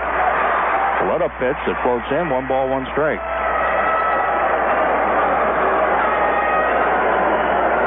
With Jerry Coleman, I'm John Rooney, CBS Radio Sports coverage of the National League Championship Series. We're in the 7th game, just about to the halfway point. The 1-1 pitch. Fastball low. 2 balls and 1 strike. Doug Harvey will put a new ball into play. Pendleton hit .319 during the regular season, .185 in this series. Barry Bonds, .292 in the regular season, batting under .200. Giving fun, Jerry. Here's the pitch. Swing and a foul down the left field line. 2-2. Just checking the wind currents up here in the upper deck. How are they? Not bad. That glider that I made didn't do much. It kind of spun in. Split est and took a dive down to the seats. Temperature right at 50 degrees, according to the marker that we just saw. Here's the pitch. A swing and a bounding ball foul wide of first and down the left field, or right field line.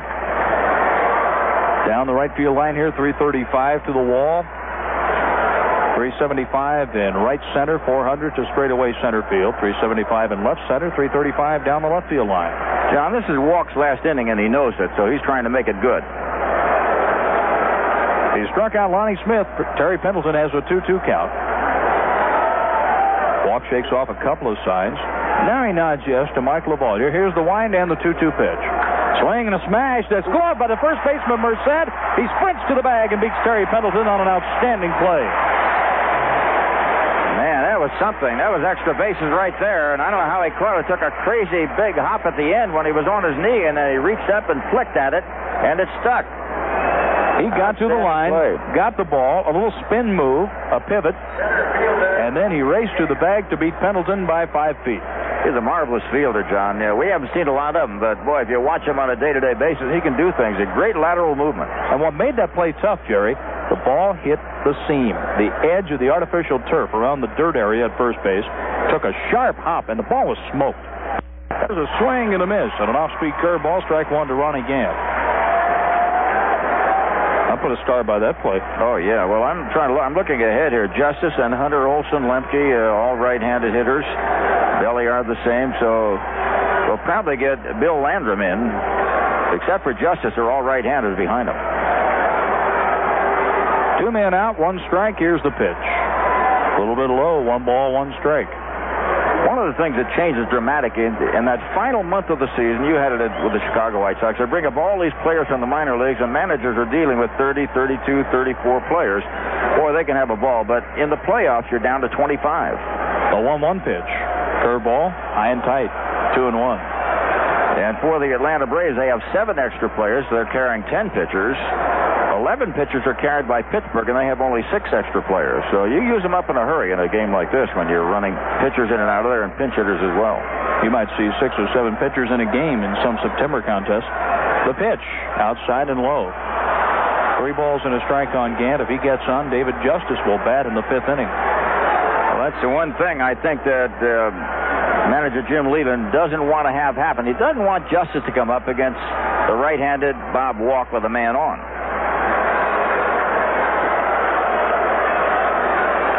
Three and one on Gant. A home run threat. He has an RBI and a single.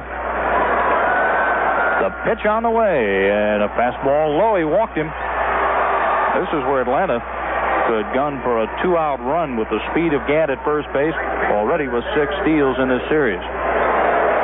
That's the second walk allowed by Walk. Got a left-hand hitter up there that'll block off the catcher from his view when the runner takes a first step or two at first base. But the only thing, the saving grace right here is Bob Walk. Excellent move to first and a quick release to the plate. That'll help the catcher if Gant takes off for second. But Walk balked the last time Gant was on first base. Gant does not have the huge lead he has enjoyed in this series against other Pirate pitchers. Right at the edge of the artificial turf, he's running. The pitch is outside a ball, and safe at second base is Gant because Bell didn't get the tag down. Lavalier's throw was there well ahead of Gant, sliding in head first, but Bell was shy in putting the tag on him. He waved at him instead of going after him and laying it down. It just flicked at him. He should have gone for him. Gant was an easy out, and Bell, it's the first real major mistake he's made in the series. Never mind an error where you miss a ball or throw one away, but he had him cold, and he just flicked at him instead of going right down after him and making him hit that glove. He missed the tag. So that could be a major boo-boo as far as the Pittsburgh Pirates are concerned. And here comes Jim Leland. It might be that we're going to see Patterson to pitch to Justice. Justice is the batter with a big run at second base. We're in the 5th inning, 2 outs. Already 3-0 Braves. As Leland gets to the mound, he talks to Bob Walk, to Spanky Lavalier. No movement yet to the bullpen, and there will be none. Well, maybe he went out and said, hey, don't give this guy anything to hit. Now, pitch around him if you have to, because the next man behind him is a right-hand batter, Brian Hunter, and a young hitter. Even though he got the home run in the first inning off of John Smiley, young hitters don't have nearly as much luck against a Bob Walk as they would against a Smiley. So we'll see what they do with Justice. Justice is struck out tonight. He has hit a fly ball to left center field, caught by Barry Bonds. Gant takes the lead away from second, and Bell plays in behind him. Incidentally, that was a good call by the second base umpire, Dana DeMuth, on the tag that Bell missed. Here's the pitch. Outside and low, ball 1. Now, this is where you might think the hitter's ahead of Walk. He ain't going to throw him a fastball or anything good to hit. He's going to try to tease him. If he's got first base open, he can play with him. On the stretch, here's the pitch to Justice, and a ball outside and low. 3 balls, no strikes.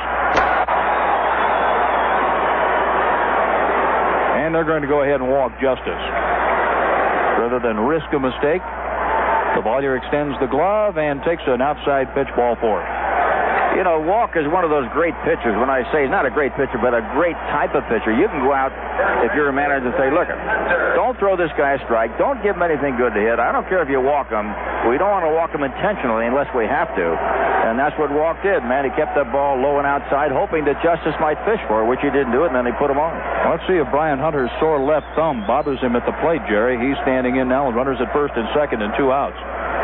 Well, he's got a wily right-hander out there to face, and Hunter, a young kid, let's see how he handles it.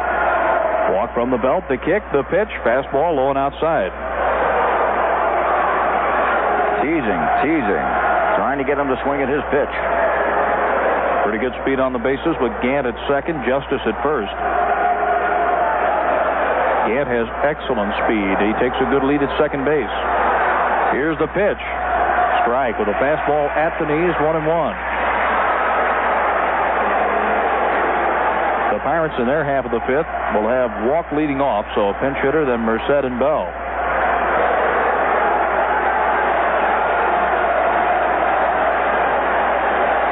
Walk checks on second base where Gant takes the lead. The pitch on the way. Swing and a hot shot. Fair down the left field line, and it veers into foul territory. Gant scores. Over to third base goes Justice. He'll stop there. It's an RBI double for Brian Hunter, who drives in his third run of the night to make it 4-0. A curveball that got up and over the plate, and Walk made the mistake that the Atlanta Braves wanted.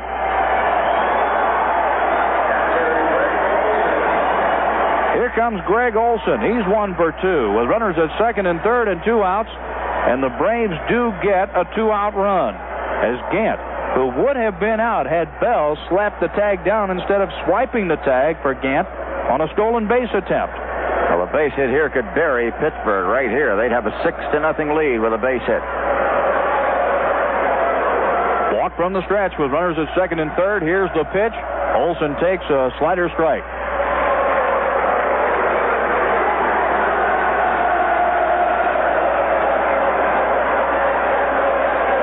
Tomahawk chops here at Three Rivers Stadium.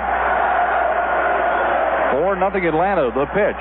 Olson takes a whack at it and fouls it off to the right side. No balls, 2 strikes. Bonnie Smith struck out. Terry Pendleton was out on a great grab by Orlando Merced, the first baseman, on a smash that Merced kept from going down the right field line.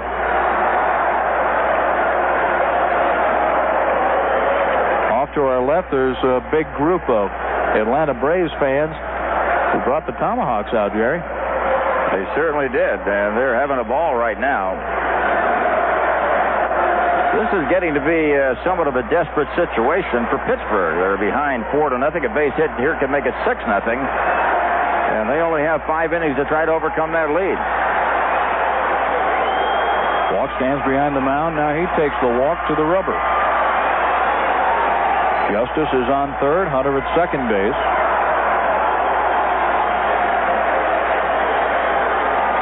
Walk shakes off a couple of signs. Now from the stretch, here's the 0-2. Breaking ball outside and low, 1 ball, 2 strikes. Olson drove in the game winner here last night. He has driven in 4 runs in this series. A double, a home run. He has scored 3 times. Batting .348 against the Pirates in this series. Here's the 1-2 pitch from Walk to Olson. Strike called knee high on the inside corner. Olson is out looking. 3 strikeouts for Walk. But the Braves come up with a run. 1 hit, 2 walks, and 2 left on. They have stranded 5. We're at the halfway point. After 4.5 innings of play in Pittsburgh, it's the Braves 4, the Pirates nothing. Welcome back to Three Rivers Stadium in Pittsburgh, Pennsylvania, where the Atlanta Braves are leading 4-0 with the Pirates batting in the bottom of the 5th inning in the 7th and deciding game of the 1991 National League Championship Series. Cecil Espy will be the leadoff batter, batting for Bob Walk. Espy is 0 for 1 in this series as a pinch hitter for Smiley in Game 3 down in Atlanta. Here's the pitch from Smoltz, a strike with a fastball on the outside corner. Espy, Merced, and Bell.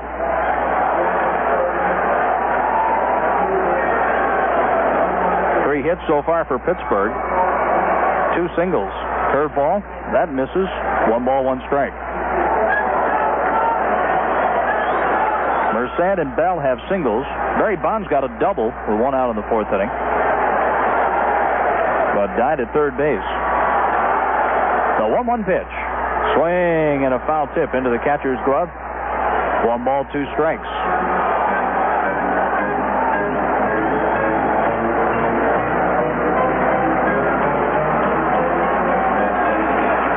Patterson is a left-hander throwing in the bullpen for the Pirates down the right field line. The 1-2 pitch. In the dirt, knocked down by Olson. 2 balls and 2 strikes.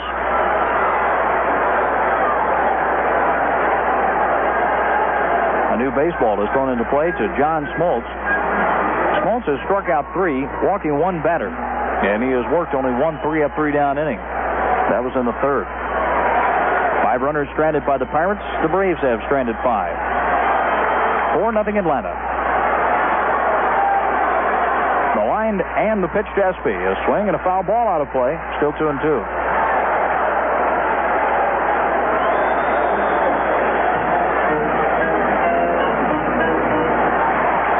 1 Saturday night in the World Series at the Metrodome in Minneapolis, Minnesota. We see Jack Morris starting for Tom Kelly's team.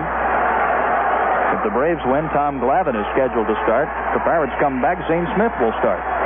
Swing and a foul tip. Olsen holds on, strike 3. Espy is out number 1 in the 5th inning. And that's the 4th strikeout for John Smoltz.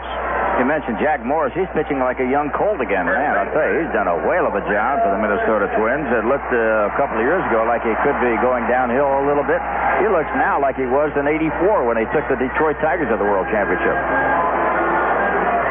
Here's Merced. He has a single and a fly out to center field, 1 for 2. Slightly closed stance while batting left-handed. The pitch, curve ball, strike 1 called. Merced hit .275 during the regular season and had 10 home runs. I'll tell you one thing, I think Smoltz is his favorite pitcher to hit against. He's had some pretty good luck against him. Curveball low and inside this time. 1 ball, 1 strike. In Merced's first National League Championship Series at bat, he homered on the first pitch thrown to him by Smoltz. Curve in the dirt, inside and low, 2-1.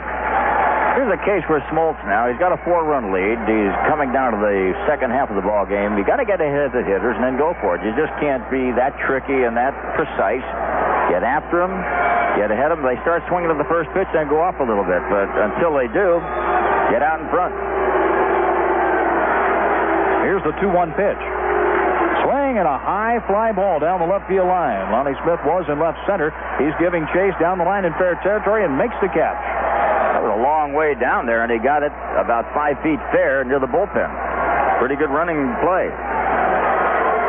This is a pretty good-sized park, Jerry. 335 down the lines, 400 to straightaway center field. And so what? If a guy hits one out, it's only 1 run.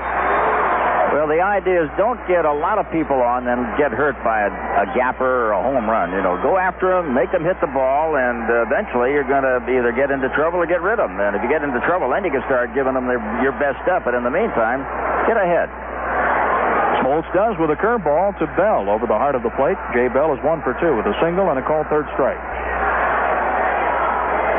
Bell has seen 4 pitches in his last 2 trips to the plate. 3 for a called 3rd strike in the 3rd inning, and now strike 1 here in the 5th. And Smoltz has thrown him some good curveballs. Here's another one, a swing and a miss. That's the one weakness that Bell has right now. He tries to pull breaking pitches away when they should be going with it if you can do it. It's not, it's not that easy. It's a little more difficult than that. But basically, if the guy keeps feeding you outside, don't try to pull it.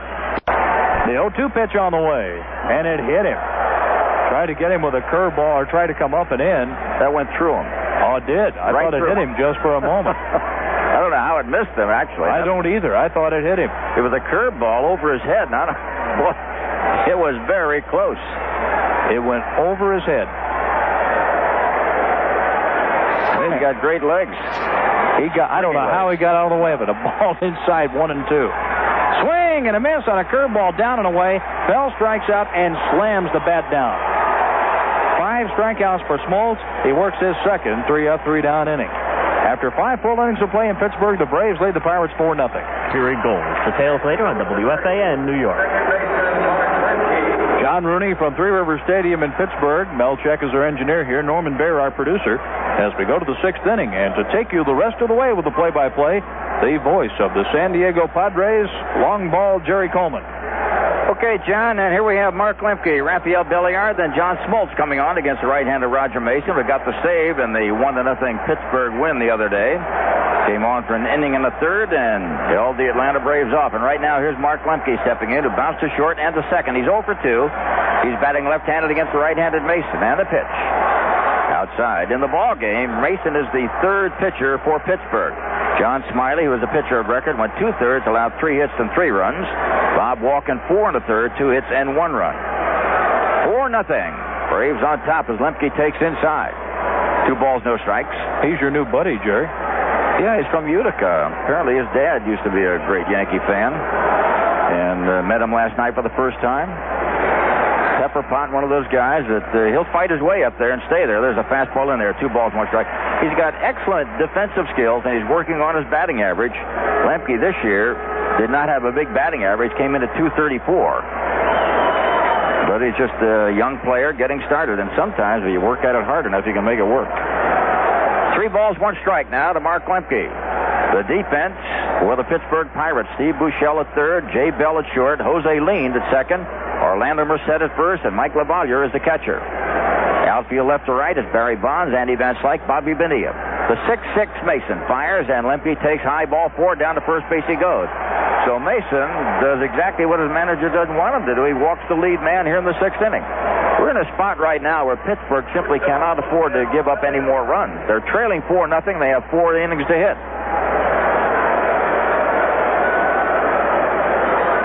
So Mason faces the first man to walk him. Here's Belliard stepping in. Belliard in the ballgame has bounced to the infield twice, to short in the 2nd and the 2nd in the 4th inning. You might try something like a hit and run with Lemke at first base. Mason ready, tall, angular, waiting, and the pitch. Pitch out. Well, they were looking for the hit and run. It didn't happen.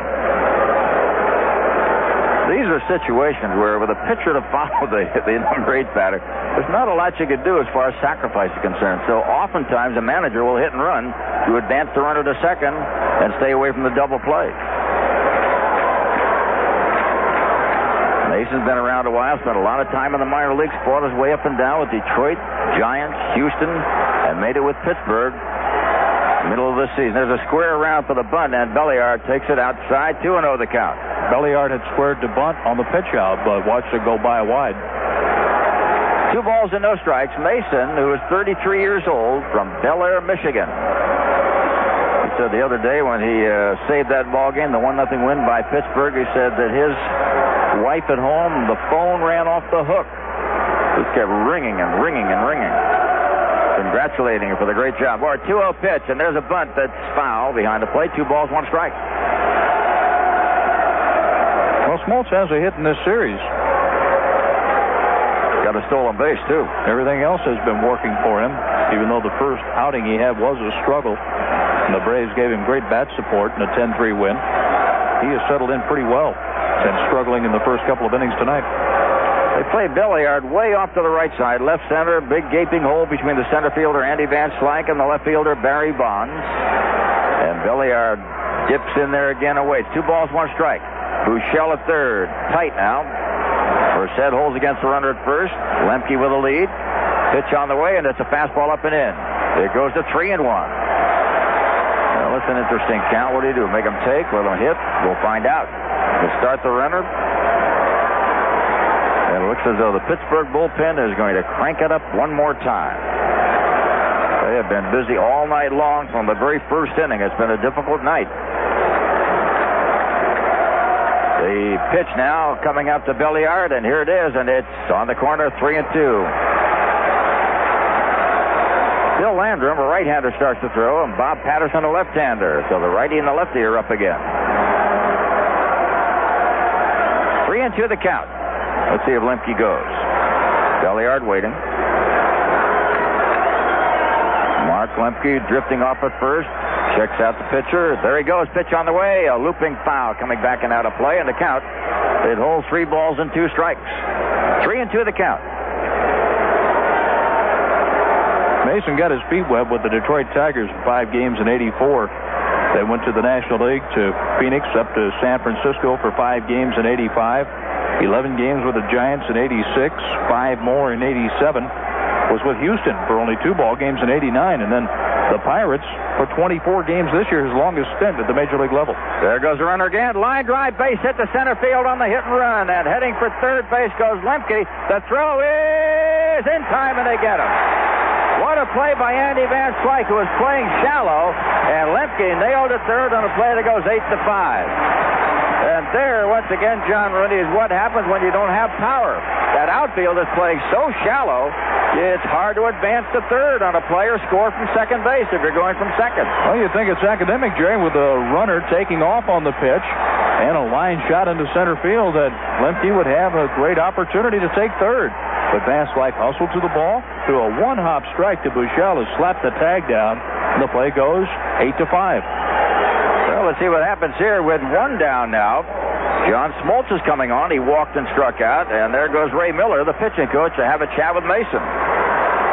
Well, that's the second time that Lemke has taken off for third base, the second time he's been handled. The first time it might have cost the Braves dearly when Bobby Bonilla got a ball, missed the cutoff man Jose Lean, but fired it to the shortstop Bell, who turned around and got Lemke sliding into third. And here, with the center fielders looking at him, man, you could see him when running to second base. He took off in a play when he was out when he left second base. So, instead of having runners at first and second, nobody out, they have runner at first base and one down, and the pitcher hitting. Doug Harvey, the plate umpire, the senior man of this group, and the umpire-in-chief tonight, goes out and tells Ray, listen, we've had enough time. You've had enough to say, so let's move it. Smoltz up there right now. At first base, Rafael Belliard. Smoltz may bunt. We'll have to wait and see. Manager's choice, as they say. What does the manager want him to do? We'll find looking for it. And there's the bunt attempt. That's fouled back. No balls, one strike, one down. A lot of people gave Bobby Cox all kinds of what for that two-strike suicide squeeze. You know, really, if the hitter had been alert, that's the best time to do it if he throws the ball over the plate. Nobody's looking for it. And you knew that Tommy Glavine was going to hit a home run, or the worst he would do would be to pop up. He might hit into a double play. Not a bad call by Bobby Cox. It didn't work out in that case. The one-strike pitch.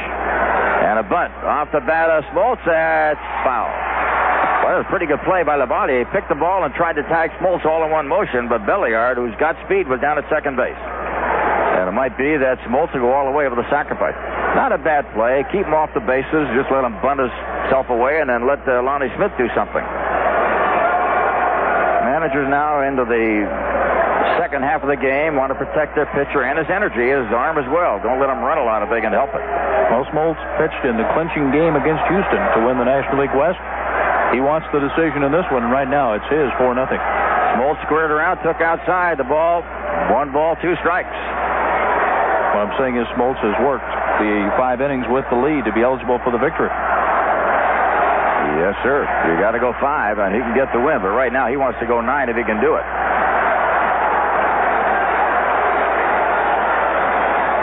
Smoltz waiting again. Mason sets. Belliard at first with the lead. Pitch on the way, and Smoltz bunts at it. This is a good one. What a dandy bunt on 2 strikes. Lavalier's up with it, fires to first. Smoltz is out of there, but Belliard in scoring position at second base. An excellent sacrifice by John Smoltz to advance the runner. And the play went 2-3. Make that 2-4. Can't do any better than that, Jerry. He caught the ball with the bat, guided it up the first base line. It was deadened by the dirt before rolling onto the carpet about 20 feet up the first base line.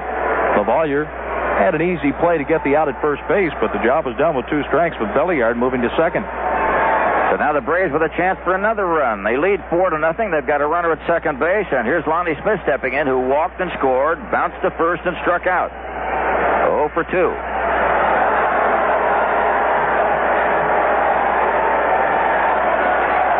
Smith moving in there and waiting. At second base, Rafael Belliard. He started from first and was sacrificed to second, now trying to get in if he can do it. Lonnie Smith waits. Here's Mason, 4-0.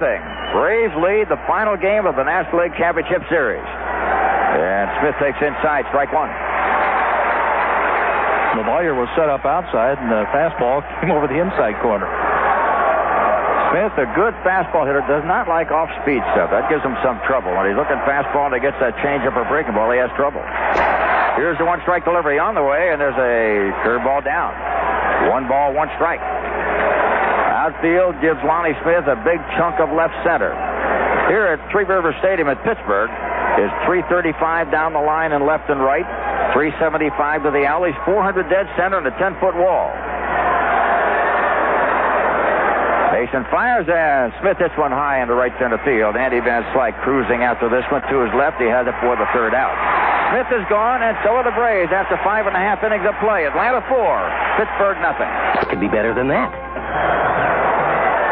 To the last half of the 6th inning with the Atlanta Braves leading the Pittsburgh Pirates 4-0, and this is the final game of the National League Championship Series on CBS Radio.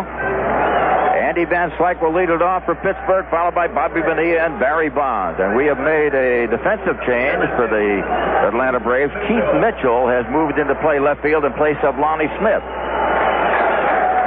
So in the 6th inning, Van Slyke, Benny, and Bonds, the 3 sluggers on this ball club, are coming up against John Smoltz, who's given up 3 hits, no runs, walked 1, and he struck out 5. And right now, the Pittsburgh Pirates fans, realizing this is the inning, they've got to make a move, are on their feet cheering the hometown heroes. And the first one is Andy Van Slyke, who lined to right and hit deep to center field. He's hit the ball well twice, but long flies have been dragged down first by Justice in right field and Gant in center. There's a high pop-up coming back and out of play, strike 1. Atlanta Braves got 3 runs on the first inning on a walk to Lonnie Smith, a single by Terry Pendleton, a sacrifice fly by Ron Gant for 1, and a 2-run homer by Brian Hunter, and they led 3-0. A walk with 2 down, an intentional pass, and a double by Hunter got another run in, and they get 4-0. Here's a 1-strike pitch. Still a bit low. 1 ball, 1 strike. The line score, Atlanta 4 runs, 6 hits, 1 error. The Pirates, no runs, 3 hits, and no errors. And the Braves are trying to become the first team since 1958 to get to the World Series. They lost in 69, and they lost again in 82. Here's a 1-1 pitch. Curve is high. 2 balls and a strike. That's the first team to make it from the Atlanta Braves to the World Series. Right. Back in 1914, the Miracle Braves went all the way to win the World Series. Then in 48, they lost to Cleveland. 57, they beat the Yankees to win the World Championship, then lost to the Yankees in 58. Here's a 2-1 pitch coming up. Ground ball on the first base side. Hunter has it. He shovels it over to Smoltz on the cover. Good play, and they get him. And Van Slyke is out of there 3-1. One of the things you find in most of the Brave pitchers, the young pitchers, they're good fielders. They get over to cover that bag in a hurry. Right here, Bobby Bonilla stepping in. Bonilla popped to second, bounced to first.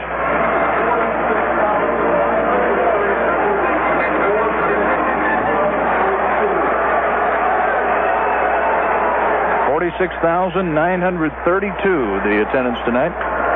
There's a drive off the bat of Bonilla into the waiting glove of the right fielder, David Justice. Well hit, but Justice standing. Oh, yeah, he caught the ball, then lost it as he tried to throw it. And the umpire down the line, Bruce Stremming, waved Bonilla out. Well, that's fair. If you got control of the ball and you reach for it and it doesn't work, they'll give you the out, and they did right then and there. Gary, didn't the rule used to state that an outfielder had to discard the ball cleanly to the throwing hand before it's an actual out? Yeah, he had to arbitrarily get rid of it. If he ran with the ball 20 feet and it dropped out of his glove without trying to get rid of it, it'd be an error. The ball would be in play. But when he reached for it and didn't get a good hold of it trying to throw it in, then it becomes an out. That's the call by the umpire, and Bruce Stremming, sitting on top of it, said, yeah, you got the out. 2 down as Barry Bonds steps in. Bonds has a 1-0 count. Bonds bounced to second. Double to left field. Oh, a strange play in Atlanta, just like that. Outfielder caught a ball, kept running and running and running to the fence. Dropped the ball as he jumped over the fence. There's a high fly ball on the left side. Count 1 ball, 1 strike. The ball was in play because he had not voluntarily tried to release the ball. He just had it in his glove, and when he jumped over the wall, it dropped out of his glove, and the ball was in play, and Gene Richards got an inside the park home run. Here's the pitch on the way. A chopper to the shortstop. Belliard on a half hop makes the play. Throw to first. Bonds is out of there. And the Pittsburgh Pirates are down 1-2-3 in the bottom of the 6th inning with only 3 innings to go after 6 full innings of play. It's Atlanta 4, Pittsburgh nothing. Phyllis McQuillan is our studio coordinator from the West 57th Street studios in New York tonight. Our studio engineer is Art Starr. Mel Check is our engineer here in Pittsburgh. Norman Bear, our producer. With Jerry Coleman, I'm John Rooney. We hope that you're enjoying our broadcast of Game 7 of the National League Championship Series. If you're a Braves fan, I know you are. A 4-0 lead. This game goes to the 7th inning. The Braves lost to the amazing Mets in 1969 in a 3-game sweep in the first ever National League Championship Series, then lost to St. Louis in a 3-game sweep with the Cardinals winning in 1982. But right now, in the 7th and deciding game, the Braves lead the Bucks 4-0, Jerry. All right, Roger Mason on the mound for the Pittsburgh Pirates. He's going to face Terry Pendleton, the number 2 hitter, followed by Ron Gant and David Justice. Braves lead 4-0. 3 runs in the first, 1 in the 5th. Pittsburgh has been unable to score. They had a big shot in the first inning, couldn't turn it in. The first two batters, Merced and Bell, got singles. Van Slyke drove one deep to right field. It looked like we had a 3-3 tie, but then he was out. Then Bonilla popped up, and Bonds bounced out, and that ended that threat. There's Pendleton hitting a high chopper to second. Big hop coming in his lean. Throw to first. Gets him by a half a stride. That ball took a big kangaroo hop off the plate and almost all the way out to lean on one big hop. Pendleton gone on a play that goes 4-3. 1 up, 1 down, 7th inning, and that'll bring on Ron Gant. This was a part of the lineup that gave the Pirates fits in the 5th inning after 2 men were out. A walk to Gant, and then the Pirates finally had Gant out at second base, but Jay Bell kind of swiped the tag and missed Gant instead of putting the tag down on Gant sliding it head first. You really could have charged Bell with an error on that one because he was dead out, but they gave the stolen base to Gant instead, his 7th of the series, as he takes strike 1 from Roger Mason. 1 strike to count. Gant waiting, and the pitch on the way to run. A looping foul drifting off on the right side for strike 2. Gant, in his first at-bat, hit a sacrifice fly to drive in the first run of the night. The ball that drove Barry Bonds right to the wall in left field. Looked almost, for a moment, like it was a home run. Gant waiting. Bends at the knees. Kind of crouches down. Here's Mason's pitch, and there's a looping line drive into right center field. After goes Bonilla, and who's got it? Andy Van Slyke comes up with a gem. Boy, you talk about a crisscross slide out there. Bonilla went down on a slide. Van Slyke went down on a slide, and Van Slyke got it. Outstanding defensive work by the center fielder for the Pittsburgh Pirates. Whew. Another star to hang out there. Outstanding work by Van Slyke. Well, just think, how far does Gant go around the bases if that ball gets down and goes all the way to the wall? Well, you could see the way they slid by each other, almost like it was a routine. What a play by Van Slyke as Dave Justice steps in. Struck out, fly to center, got an intentional walk. And Mason kicks and deals. Low and outside, ball 1. Looked like one of those great acrobatic routines from the old Ed Sullivan show, huh? Boy, they crisscrossed, both sliding as they went by, and Van Slyke stuck out his glove and got it. But give Bonilla credit, he went behind him. There's a swing and a miss by Justice for strike 1. 1 ball, 1 strike. They slid at the ball together. There had been a collision you'd have heard all the way into Mexico. Man, oh man, 2 big guys like that. Bonilla 235, Van Slyke 215. The 1-1 pitch. Chopped on the ground on the first base side fair. Grabbed by the first baseman Merced. The race is on. He wins it. Justice is gone, and so are the Braves. After 6.5 innings of play, it's still Atlanta 4, Pittsburgh nothing. CBS Radio Sports coverage of the 1991 National League Championship is sponsored by Slick 50, the engine wear protector, by Isuzu, and by Ford Quality Care.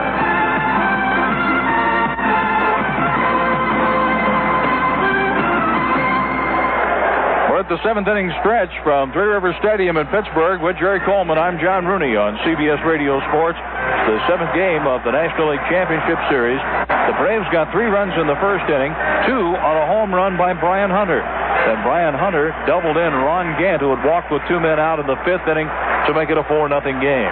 Bottom of the 7th inning, and the Pirates have 6, 7, and 8 in the order coming up against John Smoltz, Jerry. And the bell is tolling as Steve Buechele steps in. He'll be followed by Mike LaValliere and then Jose Lind. And then after that, Mason is scheduled, and there'll be a pinch hitter for him. Stan Belinda throwing hard in the bullpen for the Pittsburgh Pirates. The bullpen's been busy all night. There's a fastball high to Buechele. What Pittsburgh needs, John, is a couple of base hits and then 1 gapper or long shot. And they can draw close, but right now, 4 runs look pretty big. The 1-0 pitch. On the corner, 1 ball, 1 strike. They've had 2 base runners on in a single inning twice. Runners at first and third, and 1 out in the first and didn't score. First and third with 2 outs in the 4th inning and couldn't come across with a run. All right, Smoltz ready again. The right-hander into the windup and the pitch. Swung on a miss, strike 2. John Smoltz won the first game. He went into the 9th inning, but he had a big lead. He ended up winning the big game 10-3. And here in this game, he's on top 4-0. 1 ball, 2 strikes to Buechele. Here's the pitch by Smoltz. Curveball struck him out. Man, oh man, that hook is working. So Buechele went after a breaking ball, did not connect, and here comes Mike LaValliere. It's kind of like Bob Walk. Smoltz isn't throwing that many pitches in the strike zone. They look like they're going to be in the strike zone, and all of a sudden disappear low and outside. This has been a series right now up to this point where the Pittsburgh hitters simply haven't arrived. And even though the Atlanta hitters haven't done a lot better, they have done enough to get ahead in the series. There's a drive into center field coming on fast as Gant, and he didn't get it. A lunging grab of a line drive off the bat of Mike LaValliere, and Gant looked for a minute from here like he might have had it, but Dana DeMuth all over the place said no, he didn't catch it, and Gant does nothing. He said, I guess not. Single for LaValliere with one down in the 7th inning, and here's Jose Lean. That breaks a string of 8 straight batters retired by Smoltz. The 4th hit off of John Smoltz. That'll bring up the right-hand hitting Jose Lean, who bounced to third on a great play by Pendleton. That saved extra bases and bounced out to second. Lean's a guy who makes contact a lot. He doesn't strike out much. Fastball's in there, strike one.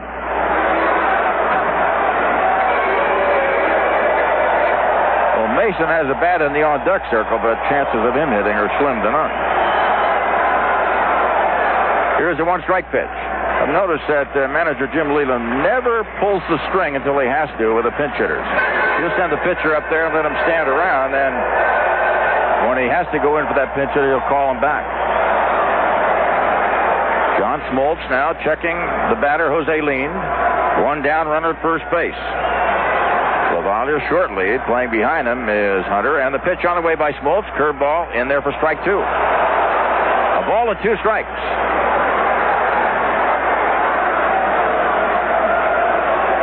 Pittsburgh needs a run right now to get back into the ball game. They've got to get on the board. A ball and 2 strikes, 1 away. Smoltz waits, pitch on the way, ground ball toward third. Pendleton can't get it. The shortstop does throw to second. The force is on. What a play by Rafael Belliard. And Mike LaValliere, a slow man, couldn't get to second in time. Incredible play by Belliard. He caught the ball in left field, going away, jumped in the air, and rifled to the second. Lemke got it, and LaValliere is forced at second. How about that strike for an off-balance throw, Jerry? Unbelievable. The defense has been incredible in this ball game. Jose leaned out on a brilliant play by Rafael Belliard. And now coming on to hit. Is that Lloyd?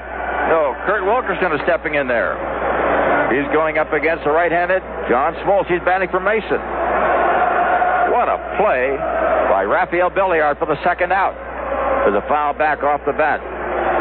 So Kurt Wilkerson fouls the first pitch back. Wilkerson has been used only as a pinch hitter in the series. Hasn't had a chance to really get his feet wet. Here's the one-strike pitch. Ground ball foul on the first base side. Wilkerson is 0 for 3 as a pinch hitter, and that's all he has done. When sizing up these two teams against the Twins in the World Series, Jerry, I think the Twins will have the better of it from the bench standpoint. They have a great pinch hitter, left-handed batter, in Randy Bush. They're certainly going to have a rested pitching staff, obviously. Plus, in the National League City, Chili Davis will be available because he won't be used as a designated hitter in the middle 3 games. All right, 2-strike pitch. Well, all the American League clubs are pretty much geared to that designated hitter, and usually he's a guy that comes off the bench and hits for power. How about some of the players in the American League, like your own Frank Thomas was great. Frank Thomas, I was about to ask about him. He's really something, isn't he? He is a great young man, and he put up super numbers this year, hitting better than 30 home runs, over 100 runs batted in. Swing and a miss by Wilkerson. He's gone, and that is all for the Pittsburgh Pirates. And Rafael Belliard, the culprit for the Bucks in this one, with that brilliant play to get LaValliere at second base. After 7 full innings of play, it's still Atlanta 4, Pittsburgh nothing. Let's pause 10 seconds for stations to identify themselves on the CBS radio network. NFL, the Chicago Bears blanked the Green Bay Packers 10-0. National Hockey League, Bob Aries, 3 goals, carries the Penguins over the Islanders 8-5. Details later on WFAN New York. Well, Jerry Coleman, John Rooney in Pittsburgh. The Pirates are calling on their fourth pitcher of the game. John Smiley went 2/3 of an inning. Bob walked 4 1/3. Smiley allowed 3 runs, walked 1 run. Roger Mason worked 2 scoreless innings, allowing 1 hit, no walks or strikeouts. And now Stan Belinda is appearing in his 3rd ball game. He has worked 3 innings with a 1-0 record. No hits, no runs, a walk, and 2 strikeouts. And Belinda will pitch to Brian Hunter, Greg Olson, and Mark Lemke in the 8th inning. Jerry? Well, of all the Pittsburgh Pirates men coming out of the bullpen, Belinda has the fire. He's got the firepower. Good, hard fastball, and he's going to be facing Brian Hunter to start. Greg Olson after him, then Mark Lemke.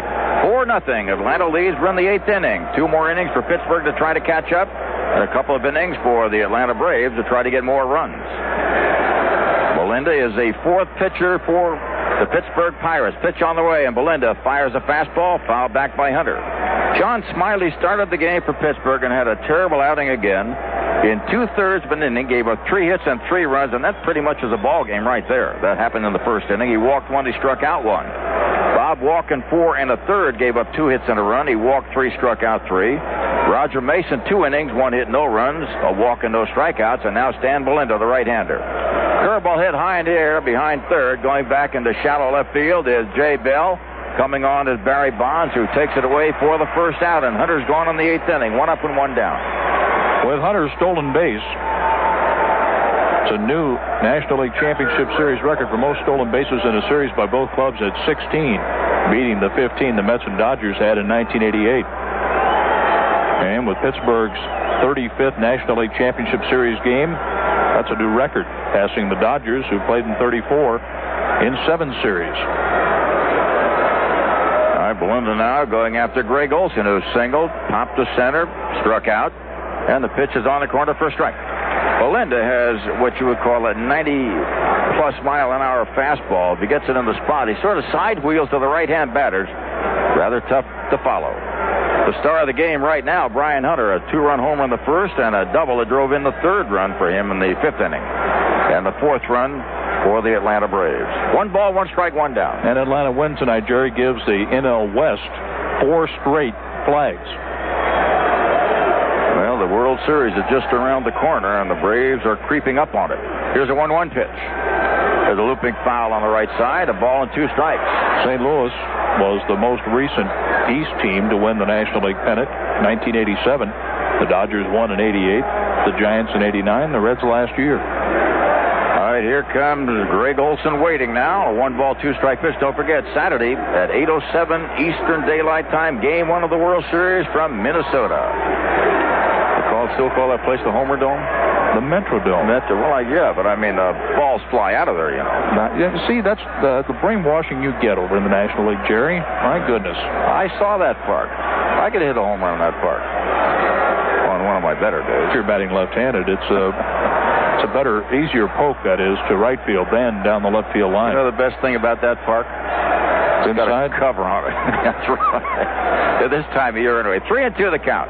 I'm telling you, the National League winner won't think so the first couple of ball games with all the noise in that place. And it's hard to find. Isn't that the sort of a light-covered dome that makes it hard for the outfielders to pick up the ball? Very tough to get used to, even for those American League teams coming in there 2 times a year. Greg Olson now has run the count 3 balls, 2 strikes with 1 down and nobody on in the 8th inning. Braves leading 4-0 as Stan Belinda, the 4th pitcher for Pittsburgh, deals, and there's another foul back. So Belinda doesn't get cute. He just reaches back and fires a fastball, especially when he's in a 3-2 count or behind in the count. He doesn't want to get tricky. He'll throw a curveball if he has the edge in this strike situation, like 1 ball, 2 strikes. But when he's behind or even, he goes with that fastball. No, Jerry, in the early going of the Metrodome, it was the Homer Dome before they put the air conditioning in. It would really get hot in there, and the ball would jump out. And they've also extended a curtain in right field to make the fence higher from the right field line over into deep right center. And it's a good hitter's park is what it is. Kirby Puckett likes to hit there because he has a nice background, and many hitters who come into the Dome like it. Of course, you get an argument from some others in the American League. But it has been a great hitter's park, especially for the Twins, who had the best home record in baseball in '87 and put together a great record this season in winning the American League. 3 balls, 2 strikes, 1 down as Olson waits. And the pitch by Belinda coming up. Almost hit him. It's inside, ball 4. And down to first base he heads.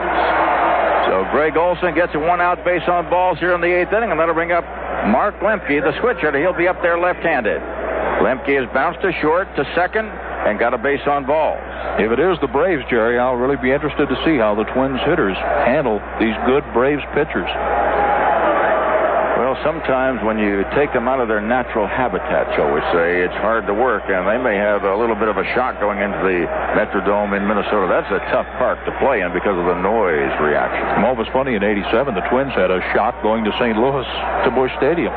Pitch on the way to Lemke, hit high in the air to left field. Barry Bonds drifting toward the line, back about 10 steps, waits for it, grabs it. And holding at first base is Greg Olson for the second out here in the 8th inning. 2 down, runner at first. That'll bring up Rafael Belliard. The '87 series marked the only time a team won the World Series by winning all of its home games. That was amazing. Cardinals won their 3 at home, and Twins won their 4, the first 2 and the last 2 at home, and it was quite a unique thing. And although the Cardinals players tried to discount it, I think it was a major factor in the fact that the Twins just blew them away. We got a better ball club this year in Minnesota than then? I think so. Tom Kelly thinks so. Okay, well, he's the guy I ought to know. Here's a pitch on the way to Belliard. It's a curve outside for ball 1. This team gets along as well as that team did in 1987. But that was wild. That team only won 85 games to win the division. Lost the last 5 before going to the League Championship Series, and then beat Detroit in 5 games, and then beat St. Louis in the full 7. We got Gumby has found its way onto the field in right field for the second or third day. And that is removed very rapidly. One of the things that happens when you get a pitcher on the mound who's concentrating on whatever rhythm he has or the count of the sequence, and you get something like that, it really stops the flow, and it's hard for the pitcher to pick it up again. So Belinda now will go after Rafael Belliard with a 1-0 count. 2 down, a runner at first base. And the batter behind Belliard is John Smoltz. Here's the pitch by Belinda. Inside. 2 balls and no strikes. A key deal for the Twins since 1987 was the Frank Viola trade. Getting David West, Rick Aguilera coming over from the New York Mets. And Aguilera has been a great stopper. And then Kevin Tapani was very big down the line in the second half of the season, helping the Twins win. Belliard takes a strike, 2-1. And so all 3 are on the roster, Jerry, with Viola going over to the Mets.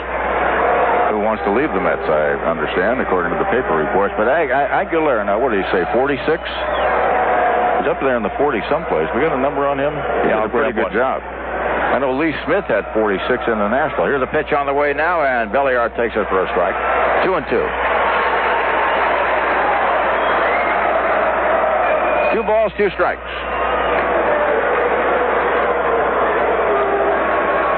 We are in the top of the 8th inning. 4-0 Atlanta. Pittsburgh has 6 outs to try to turn this around. The 2-2 pitch as Belinda fires away, and Belliard loops it on the right field side into the seats and out of play down by the bullpen. 2 balls and 2 strikes. Aguilar had 42. Brian Harvey 42. Of California saved 46, and Eckersley was in between at 43. Harvey came from nowhere. Didn't he have a year? Boy, he had a great year. The batters tell me, Jerry, that Harvey's hard forkball, that hard split finger pitch, is about as tough as any pitcher to hit. All right, 2 balls, 2 strikes, 2 down, runner at first base. Belinda again. He is the 4th pitcher for Pittsburgh, trying to hold things in, and there's a foul back again by Belinda. I'll tell you, Rafael Belliard is taking some pretty good cuts up there. He got himself a base hit in the 6th inning. He bounced to second in the 4th and to short in the 2nd. He is 4 for 19 in this playoffs. So in the playoffs, Belliard doing himself pretty good. He is not a big hitter, doesn't hit for power, but that play that he made that knocked off Lavalier at second base, who knows what that might have saved. Here's Belinda again, and the 2-2 delivery. Drive foul again. So Belliard and Belinda are playing quite a game out there. This has been an exciting series. This game, along with the first game, probably the least exciting at this moment of the 7 games. Because that 110-3 game still had a lot of excitement when the Pirates loaded the bases. And the home run came after that. A base hit there could have brought the Bucks right back into it. Here's a 2-2 delivery again as Belinda delivers, and there's a foul back again by Belliard and Belinda having a little contest up there. Mano-mano, one-on-one to see what can happen. 2 balls, 2 strikes. Something that's as interesting to me as the Twins winning all their home games to win the World Series is the fact that the Twins went from last place last year to first and won the American League, and the Atlanta Braves are about to do the same thing, coming from the NL West to the National League pennant and on into the World Series. And the amazing part, it's never been done before, and twice in 1 year. Pitch on the way now to Belliard, high and outside, 3-2. From last to first, never happened. The Twins did it first. Braves trying to match that one and go into the World Series. Don't forget Saturday night, 8 to 7 Eastern Time on the CBS Radio Network. We'll be with you with all the action. Johnny Bench, Vince Scully, and John Rooney will tell you what's going on. 3-2 the count. There goes the runner. Outside ball 4, and Belliard gets a walk. Second walk given up by Belinda, and that'll bring up John Smoltz. So you got the right man coming up if you're the Pittsburgh Pirates. You got the pitcher coming up against a hard-throwing right-hander with runners at first and second, 2 down in the 8th inning. Smoltz walked, struck out, laid down a sacrifice bunt. Well, National League fans will be familiar with Chili Davis, who played with the Giants, Shane Mack, who played with your Padres, Mike Pagliarulo, who before playing with the Padres was with the Yankees, but he did have a stint with San Diego. All right, Smoltz waits on the pitch. A fastball inside ball on Belinda now getting a little bit erratic out there. Can't find the plate, and Ovaldi goes out to talk to him. Another player is Brian Harper, who was with these Pittsburgh Pirates, St. Louis Cardinals, among others, and he hit better than 300 for the Minnesota Twins. Newcomer, though, is Chuck Knobloch. Real feisty second baseman. Top contender for American League Rookie of the Year. Played in Double-A a year ago. Not bad to make that jump over Triple-A ball right into the big leagues and have a spanking season. Boy, he's done a great job. But he fit right in, right along with Jack Morris and Chili Davis. 3 huge additions to the Twins club from a year ago. Here's the pitch on the way to Smoltz, and it's outside 2. Now, the reason we're spending some time talking here is that Belinda's taking a lot of time in between pitches. He's been very erratic.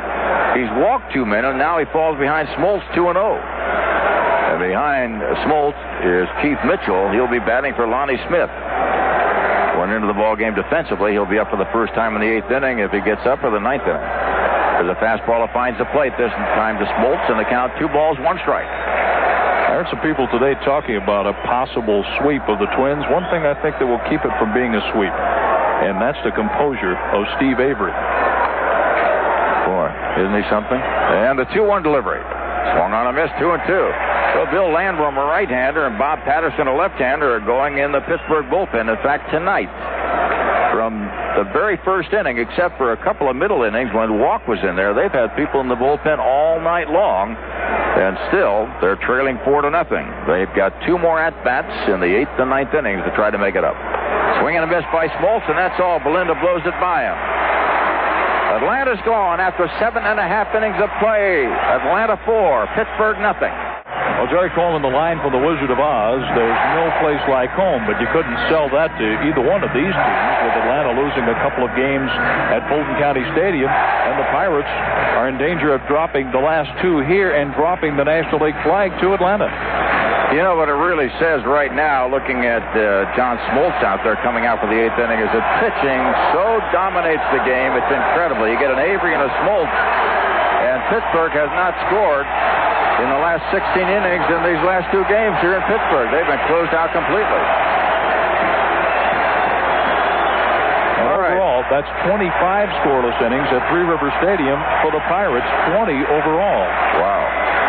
Here's Orlando Merced stepping in, 1 for 3, going after John Smoltz. Bucks trying to get on the board any way they can to pitch. It's a fastball. It's high for ball 1. In the bullpen for the Atlanta Braves, Mike Stanton, the left-hander, and the right-hander Alejandro Pena are going a mile a minute, just in case. This is the inning that manager Bobby Cox wants from his right-hander. 2-0 the count out of Merced. Now, Jerry, if the Pittsburgh Pirates are to come back and win the National League flag, Ray Miller used to be the pitching coach and the manager of the Minnesota Twins. He knows all about that dome. Here's a 2-0 pitch coming up, and it's in there for a strike. Bobby Cox, the manager of the Atlanta Braves, would feel very, very easy going into the 9th inning with a 4-run lead. But But if they have that lead here in the 8th, it's going to be tighter. There's a drive into center field. Coming on fast is Gant, holding his ground now. He grabs it for the out. And Merced has hit the ball on the button 4 times tonight. Man, he's hit the ball hard. This time into the waiting glove of Ron Gant in center field, a rocket that was out. He has a 1 for 4 to show for it. Jay Bell steps in, singled in his first at-bat, then struck out in the 3rd and the 5th inning. So there's 1 down. Last half of the 8th inning. Bell the batter, and here's Smoltz into the windup. And a pitch. Outside for the fastball. Still good stuff. It's a matter of whether he can control that stuff. Smoltz has struck out 7. He's given up 4 hits and no runs thus far. Here's the pitch on the way, and Smoltz watches that one sail outside. It's 2-0 as John just couldn't find the corner. Jay Bell standing in there, ahead in the count, 2-0. Second batter in a row that Smoltz has gone 2-0. And Smoltz right now appears to be rushing a little bit. Instead of just getting that nice, easy tempo, he's trying to go at those hitters too quickly. Here's a 2-0 pitch. Fired on the way, and it's 3-0 outside. Well, the big guys are coming up. And Bell has had a good series at the plate, Jerry. 11 hits in 28 at-bats. 3 balls, no strikes. Bell waits. Pitch on the way. In there for a strike, 3-1. Right now, Smoltz would do well just to throw fastballs down the middle and make Bell hit the ball rather than put him on. The 3-1 delivery. Smoltz kicks, deals, and the pitch is in there, strike 2, and that's what he's doing. So Smoltz, who went 3-0 on Jay Bell, now closes the gap to 3-2. Bell digging in, straight up and down stance. Smoltz is ready. The right-hander into the windup. Here's the pitch coming up, and there's a ground ball in the hole. Belliard can't handle it. It goes into left field for a base hit. Base hit number 12 for Jay Bell in the series.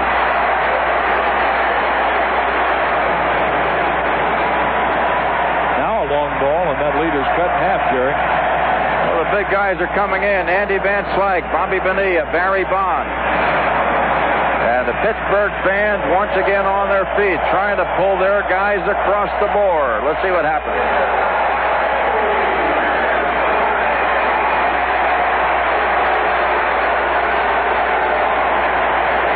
Van Slyke lined deep to right field, flew out deep to center field, bounced to first. At first base, Jay Bell with Hunter playing behind him.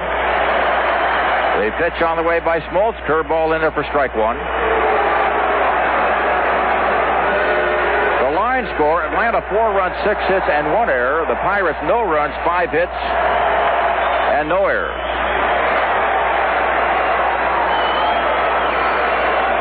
Outfield swings right, waiting. Infield the same. They're not playing in double play depth at all. They want to get 1 out at a time. Here's the pitch on the way to Van Slyke. Ground ball foul. Kicks off into the stands on the count. No balls at 2 strikes. In this case, manager Bobby Cox said, okay, get back, guys. Never mind a double play. Let's get 1 out at a time. So the infield playing way back, way out of double play position. The first baseman, Hunter, playing behind the runner, Jay Bell, at first. And the third baseman, Pendleton, off the line and behind the bag by 10 feet. Here's the 2-strike pitch. Big curve is outside. 1 ball, 2 strikes. Van Slyke came so close to making it a 3-3 game in the first inning, hitting it to the wall, caught by Justice against the wall in right field. Smoltz now fighting to get rid of this 8th inning. If he can do it, he's into the set position, kicks and delivers. Foul back, and Van Slyke caught on the fist, got a piece of it, and that was it. I was mentioning to Ray Miller. He came to Minnesota as manager of the Twins from a pitching coach job with Baltimore, and then came over here as pitching coach, so he has experience with the Dome. Doug Graybeck was a pitcher with the Yankees before coming to the Pirates. So, anyway, it's going to be interesting starting Saturday night. And right now, the Braves have the edge, 4-0. All right, Smoltz at the set again. Pitch on the way to Van Slyke. Swung on and missed, and he struck him out. Wow, a big strikeout for John Smoltz on a slider. He gets Andy Van Slyke, and here comes Bobby Bonilla. Got him on a pitch in the dirt. That's 8 strikeouts for John Smoltz. So Van Slyke is gone. Here's Bonilla stepping in. 2 down, runner at first base.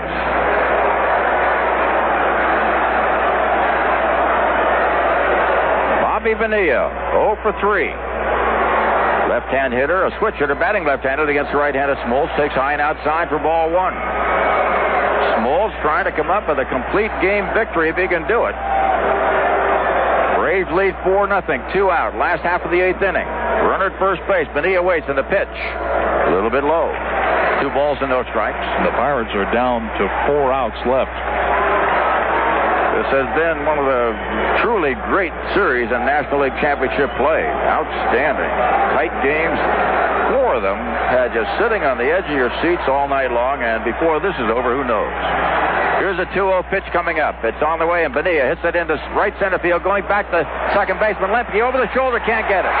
It drops over his head into right field, and the ball is thrown away, but out to grab it is Smoltz. There are runners at first and third. 2 down. Here comes the man who's been shackled all through the series, Barry Bonds. If there was ever a time for Barry Bonds to do something big for the Pirates, this has to be it. So Bonds, who has been just stymied throughout this entire series, has 4 hits in 26 trips and no RBIs, is stepping up. Well, could he change the complexion of this game, Jerry? Bonds with the power. 25 home runs, 116 RBIs this year waiting. Here's Smoltz in the pitch. High fly ball, left center field. A routine play for Keith Mitchell, backing up. He's entered, he grabs it for the out. So Bonds is gone, and so is Pittsburgh. After 8 full innings of play, Atlanta 4, Pittsburgh nothing. We'll be back in just a moment. I'm Jerry Coleman along with John Rooney, and John Rooney now heading downstairs, and he's heading obviously for the Atlanta clubhouse in the event that the Braves hang on to win this. They're leading 4-0, opening up the 9th inning with Keith Mitchell, then Terry Pendleton and Ron Gant against Stan Belinda. And coming on to hit for the Pittsburgh Pirates in the last half of the 9th inning, their last gasp will be Steve Buechele, Mike LaValliere, and Jose Lin. They are the scheduled hitters. And right now, Stan Belinda will try to hold the Atlanta Braves here in the 9th inning, but the big story is, can Pittsburgh score 4 runs to tie it and 5 to win it with 1 inning to go? It looks as though the Atlanta Braves are about to be crowned the 1991 National League champions to play the Minnesota Twins starting Saturday night, 8:07 Eastern Daylight Time in Minnesota on the CBS Radio Network. All right, here's Keith Mitchell up for the first time in the ball game. Went in defensively for Lonnie Smith and swings and misses, strike 1.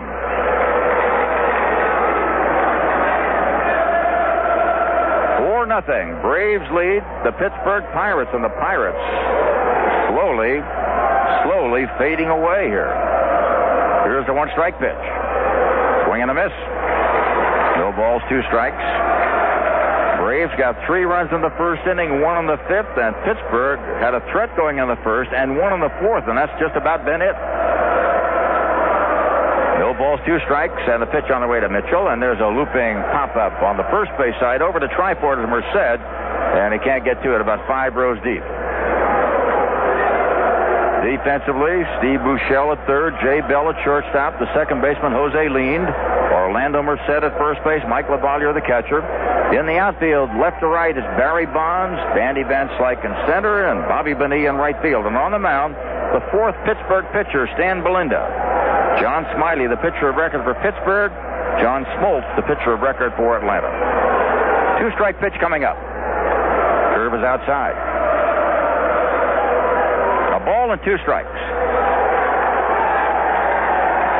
It all started in early March with the spring exhibition games, actually in about late February when they started their training. And here we are now in mid-October, a little past mid-October. And it is about to end in the National League as Mitchell just struck out on a fastball. Second strikeout for Stan Belinda.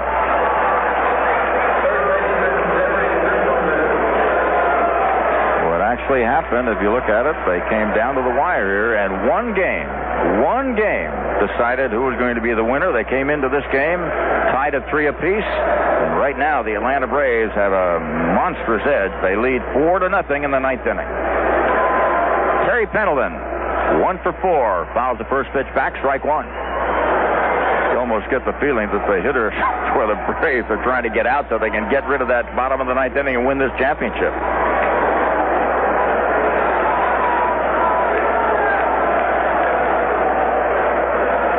Smiley, 2/3 of an inning. 3 hits, 3 runs. The big blow, the 2-run homer by Brian Hunter. Bob walked 4 1/3, 2 hits and a run. The double by Brian Hunter drove in the 4th run, a total of 3 for him. He's just a kid, played only half a year. Roger Mason, 2 innings, 1 hit, no runs. And now Stan Belinda pitching into a 2nd inning. No hits. Has struck out 2 and walked 2, and there's a swing and a miss by Pendleton. 1 ball, 2 strikes. Coaching at third base, Jimmy Williams. And down to first base, Pat Corrales for the Atlanta Braves. And a pitch by Belinda. Pendleton takes it high. Umpire chief and the senior man of this umpiring group behind the plate, Doug Harvey at first base, Frank Pulley, Dana DeMuth at second, Eric Gregg at third, Bob Davidson on the left field line, and on the right field line, Bruce Fleming. And the pitch on the way to Pendleton, foul back again. Belinda with a good fastball, doesn't have a lot of deception, just throws it hard. And today, the 2nd anniversary of the San Francisco earthquake. Oakland was at the Giants Candlestick Park when the earthquake hit at 5:04 Pacific time. Thank you, Norman Bear. I wasn't there, so I didn't know exactly when it happened, but Norman was there. Rather shaken by the effects. There's a foul back by Pendleton. The count stays at 2-2.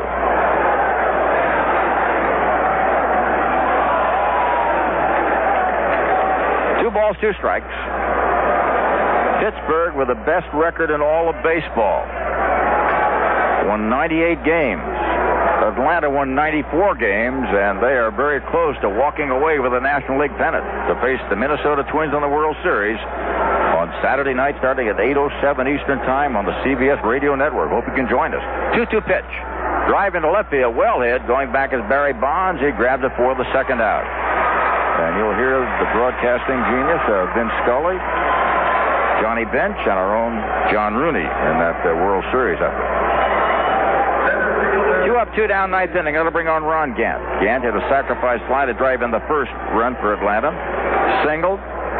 Got a base on ball, scored on the double by Brian Hunter, and then hit a line shot into center field on a great play by Andy Van Slyke on a slide into right center.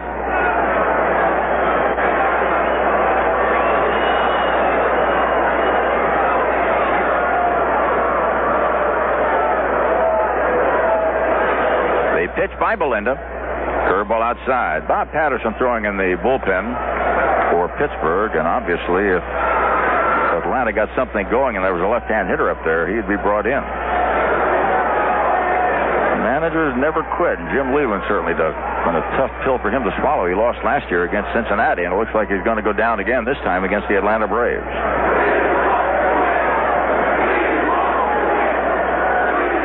Two balls, no strikes.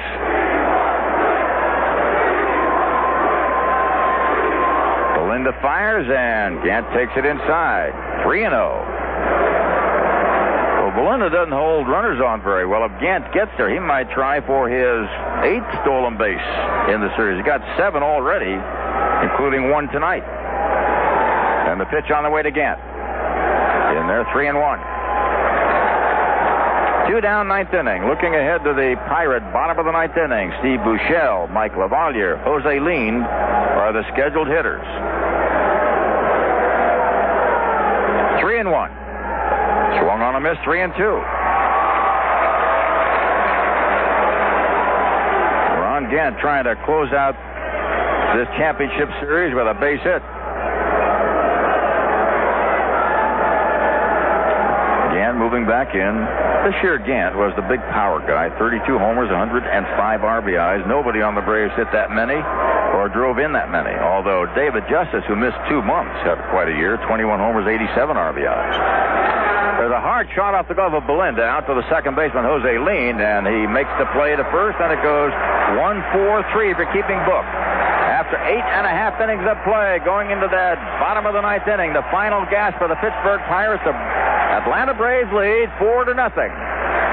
Yesterday, Tommy Logan wore prison stripes. Today, Tommy Logan wears pinstripes. Yesterday, Tommy Logan was up the river. Today, it's the Riviera or Acapulco or anywhere a Palace hotel has a security problem. Yesterday, Tommy Logan had no chance with the beautiful Christy Cooper. Today, he still has no chance with the beautiful Christy Cooper. Yesterday, Tommy Logan was under lock and key. Today, Tommy Logan is the Palace Guard. Keep your eyes on The Palace Guard, a special 2-hour world premiere, Friday on CBS. If you visit just about any construction site in this country, you can see for yourself that while the guys may have different colored lunchboxes, most of them use Makita Blue Power Tools. That's because Makita Power Tools bring you a complete line of corded and cordless tools with enough power and torque to handle virtually any job. Makita Power Tools are the choice of professionals. They deliver superior performance and reliability. Look for your local Makita dealer in the Yellow Pages. Makita, it's all the power you need. My dad had one. He was a really big four-wheeling kind of guy. Really? Yeah, I was kind of a daddy's girl. He'd take me fishing and hunting. And now you drive a Jeep Wrangler, too? Yeah. So you're still kind of outdoorsy. Well, I still hunt and fish. You do? Not quite the same way. What do you mean? Well, now I fish for compliments. Okay. Always hunting for men. Trust me, with the looks I get with this Wrangler, it is A1 perfect for the chase. Jeep Wrangler, another advantage from your Jeep and Eagle dealer. Jeep is a registered trademark of Chrysler Corporation. Remember when futurists talked about the 4-day week and wondered what we'd do with all that leisure time? Well, the last futurist died in his sleep waiting for a car loan at some bank or credit union. He should have seen the future. GMAC. With GMAC, you can lease or finance that new Chevrolet, Pontiac, Oldsmobile, Buick, Cadillac, or GMC truck right at your GM dealers without waiting in line. Now, that's as close to leisure as you're going to get. Nobody wants to get you into your new GM car or truck faster than GMAC. It is the final gasp for the Pittsburgh Pirates. Steve Buechele, Mike LaValliere, Jose Lean coming on. Bottom of the ninth inning. Atlanta leads 4-0. And John Rooney, I know you're down in the clubhouse. What's going on down there right now? Well, right now we're getting things set up for a celebration, but there's still 3 outs to go for the Pirates, Jerry. It's all set in the Atlanta clubhouse, but mobile enough to get out of here fast in case Pittsburgh turns it around. Well, if Pittsburgh does turn it around, it'll be the biggest shock in history, and there'll be a lot of dejected Atlanta Braves who are hoping to make this the big one as John Smoltz comes out to close out the bottom of the ninth inning and Steve Buechele the first batter. So, John Rooney, hang on. We'll be down to get you as soon as this one is over. Steve Buechele steps in there, struck out twice, popped the first, and he takes inside ball one. And in the bullpen, once again, it's Mike Stanton, the left-hander, and the right-hander, Alejandro Pena, going for Atlanta just in case. Smoltz went 8 1/3 the last time out, then gave ground. Here's a 1-0 pitch. High, and that ball missed by a wide margin. 2-0 the count. Defensively, Terry Pendleton at third base comes in and has a chat with the young right-handed John Smoltz, who's only 24 years old, and he is trying to pitch the pennant clincher. He's got a 4-0 lead, needs 3 outs to make it work. At shortstop, Rafael Belliard, a brilliant play that helped the Atlanta Braves stay where they are. At second base, Mark Lemke. At first base, Brian Hunter. And the pitch now to Buechele is in there. 2 balls, 1 strike. The catcher, a giant, has been Greg Olson. He's behind the plate. The outfield left to right, Keith Mitchell on left. Ron Gannon center, David Justice in right. There's a swing and a miss by Buechele. It's 2 balls and 2 strikes. 2-2 the count.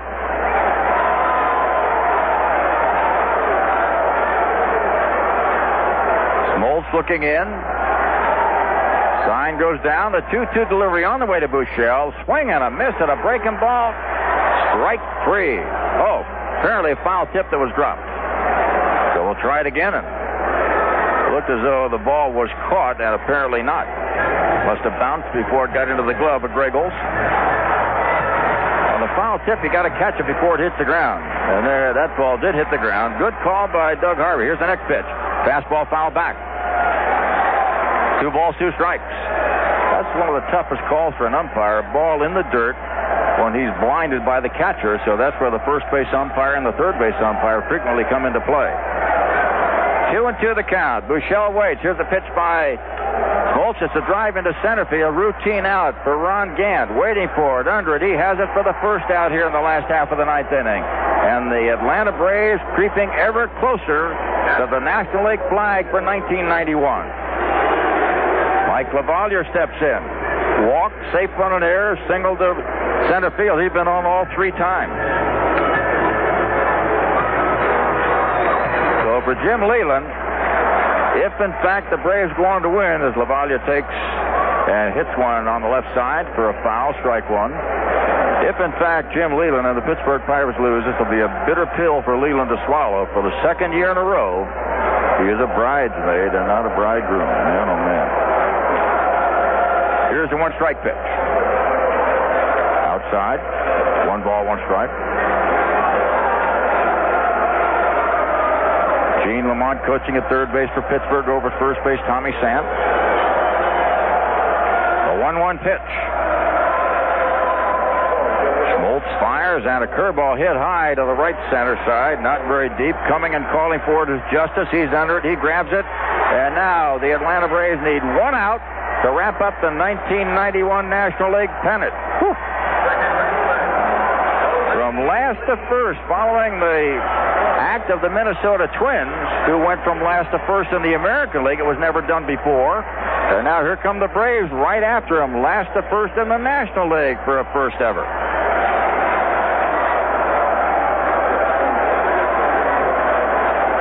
Schmaltz is ready, leaned, waits, and the pitch is fouled off by Jose. And things looking rather hopeless and dismal now for the Pittsburgh Pirates. Braves on top 4-0. 2 out, last half of the 9th inning. Lean waiting as he steps in there. Here's Schmaltz, the right-hander, going for a complete game win. A swing and a miss by Jose Lean for strike 2, and now 1 strike separates the Atlanta Braves from the National League flag.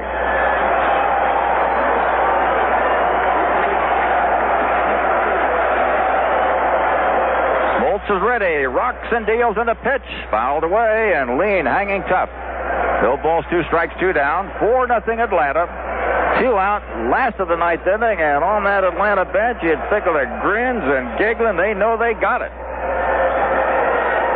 Schmaltz ready again. Here's the pitch coming up, and there's a chopper on the first base side. Brian Hunter has it, runs to first, and the National League pennant belongs to the Atlanta Braves for 1991. Bedlam on the field. Woo! Everybody on that Atlanta ball club are piling on just about 30 feet to the right of first base, and they're just jumping for joy, the entire ball club. The Atlanta Braves, a bunch of kid pitchers with some power here and there, have closed out the Pittsburgh Pirates to win it. The final score, Atlanta 4, Pittsburgh 0.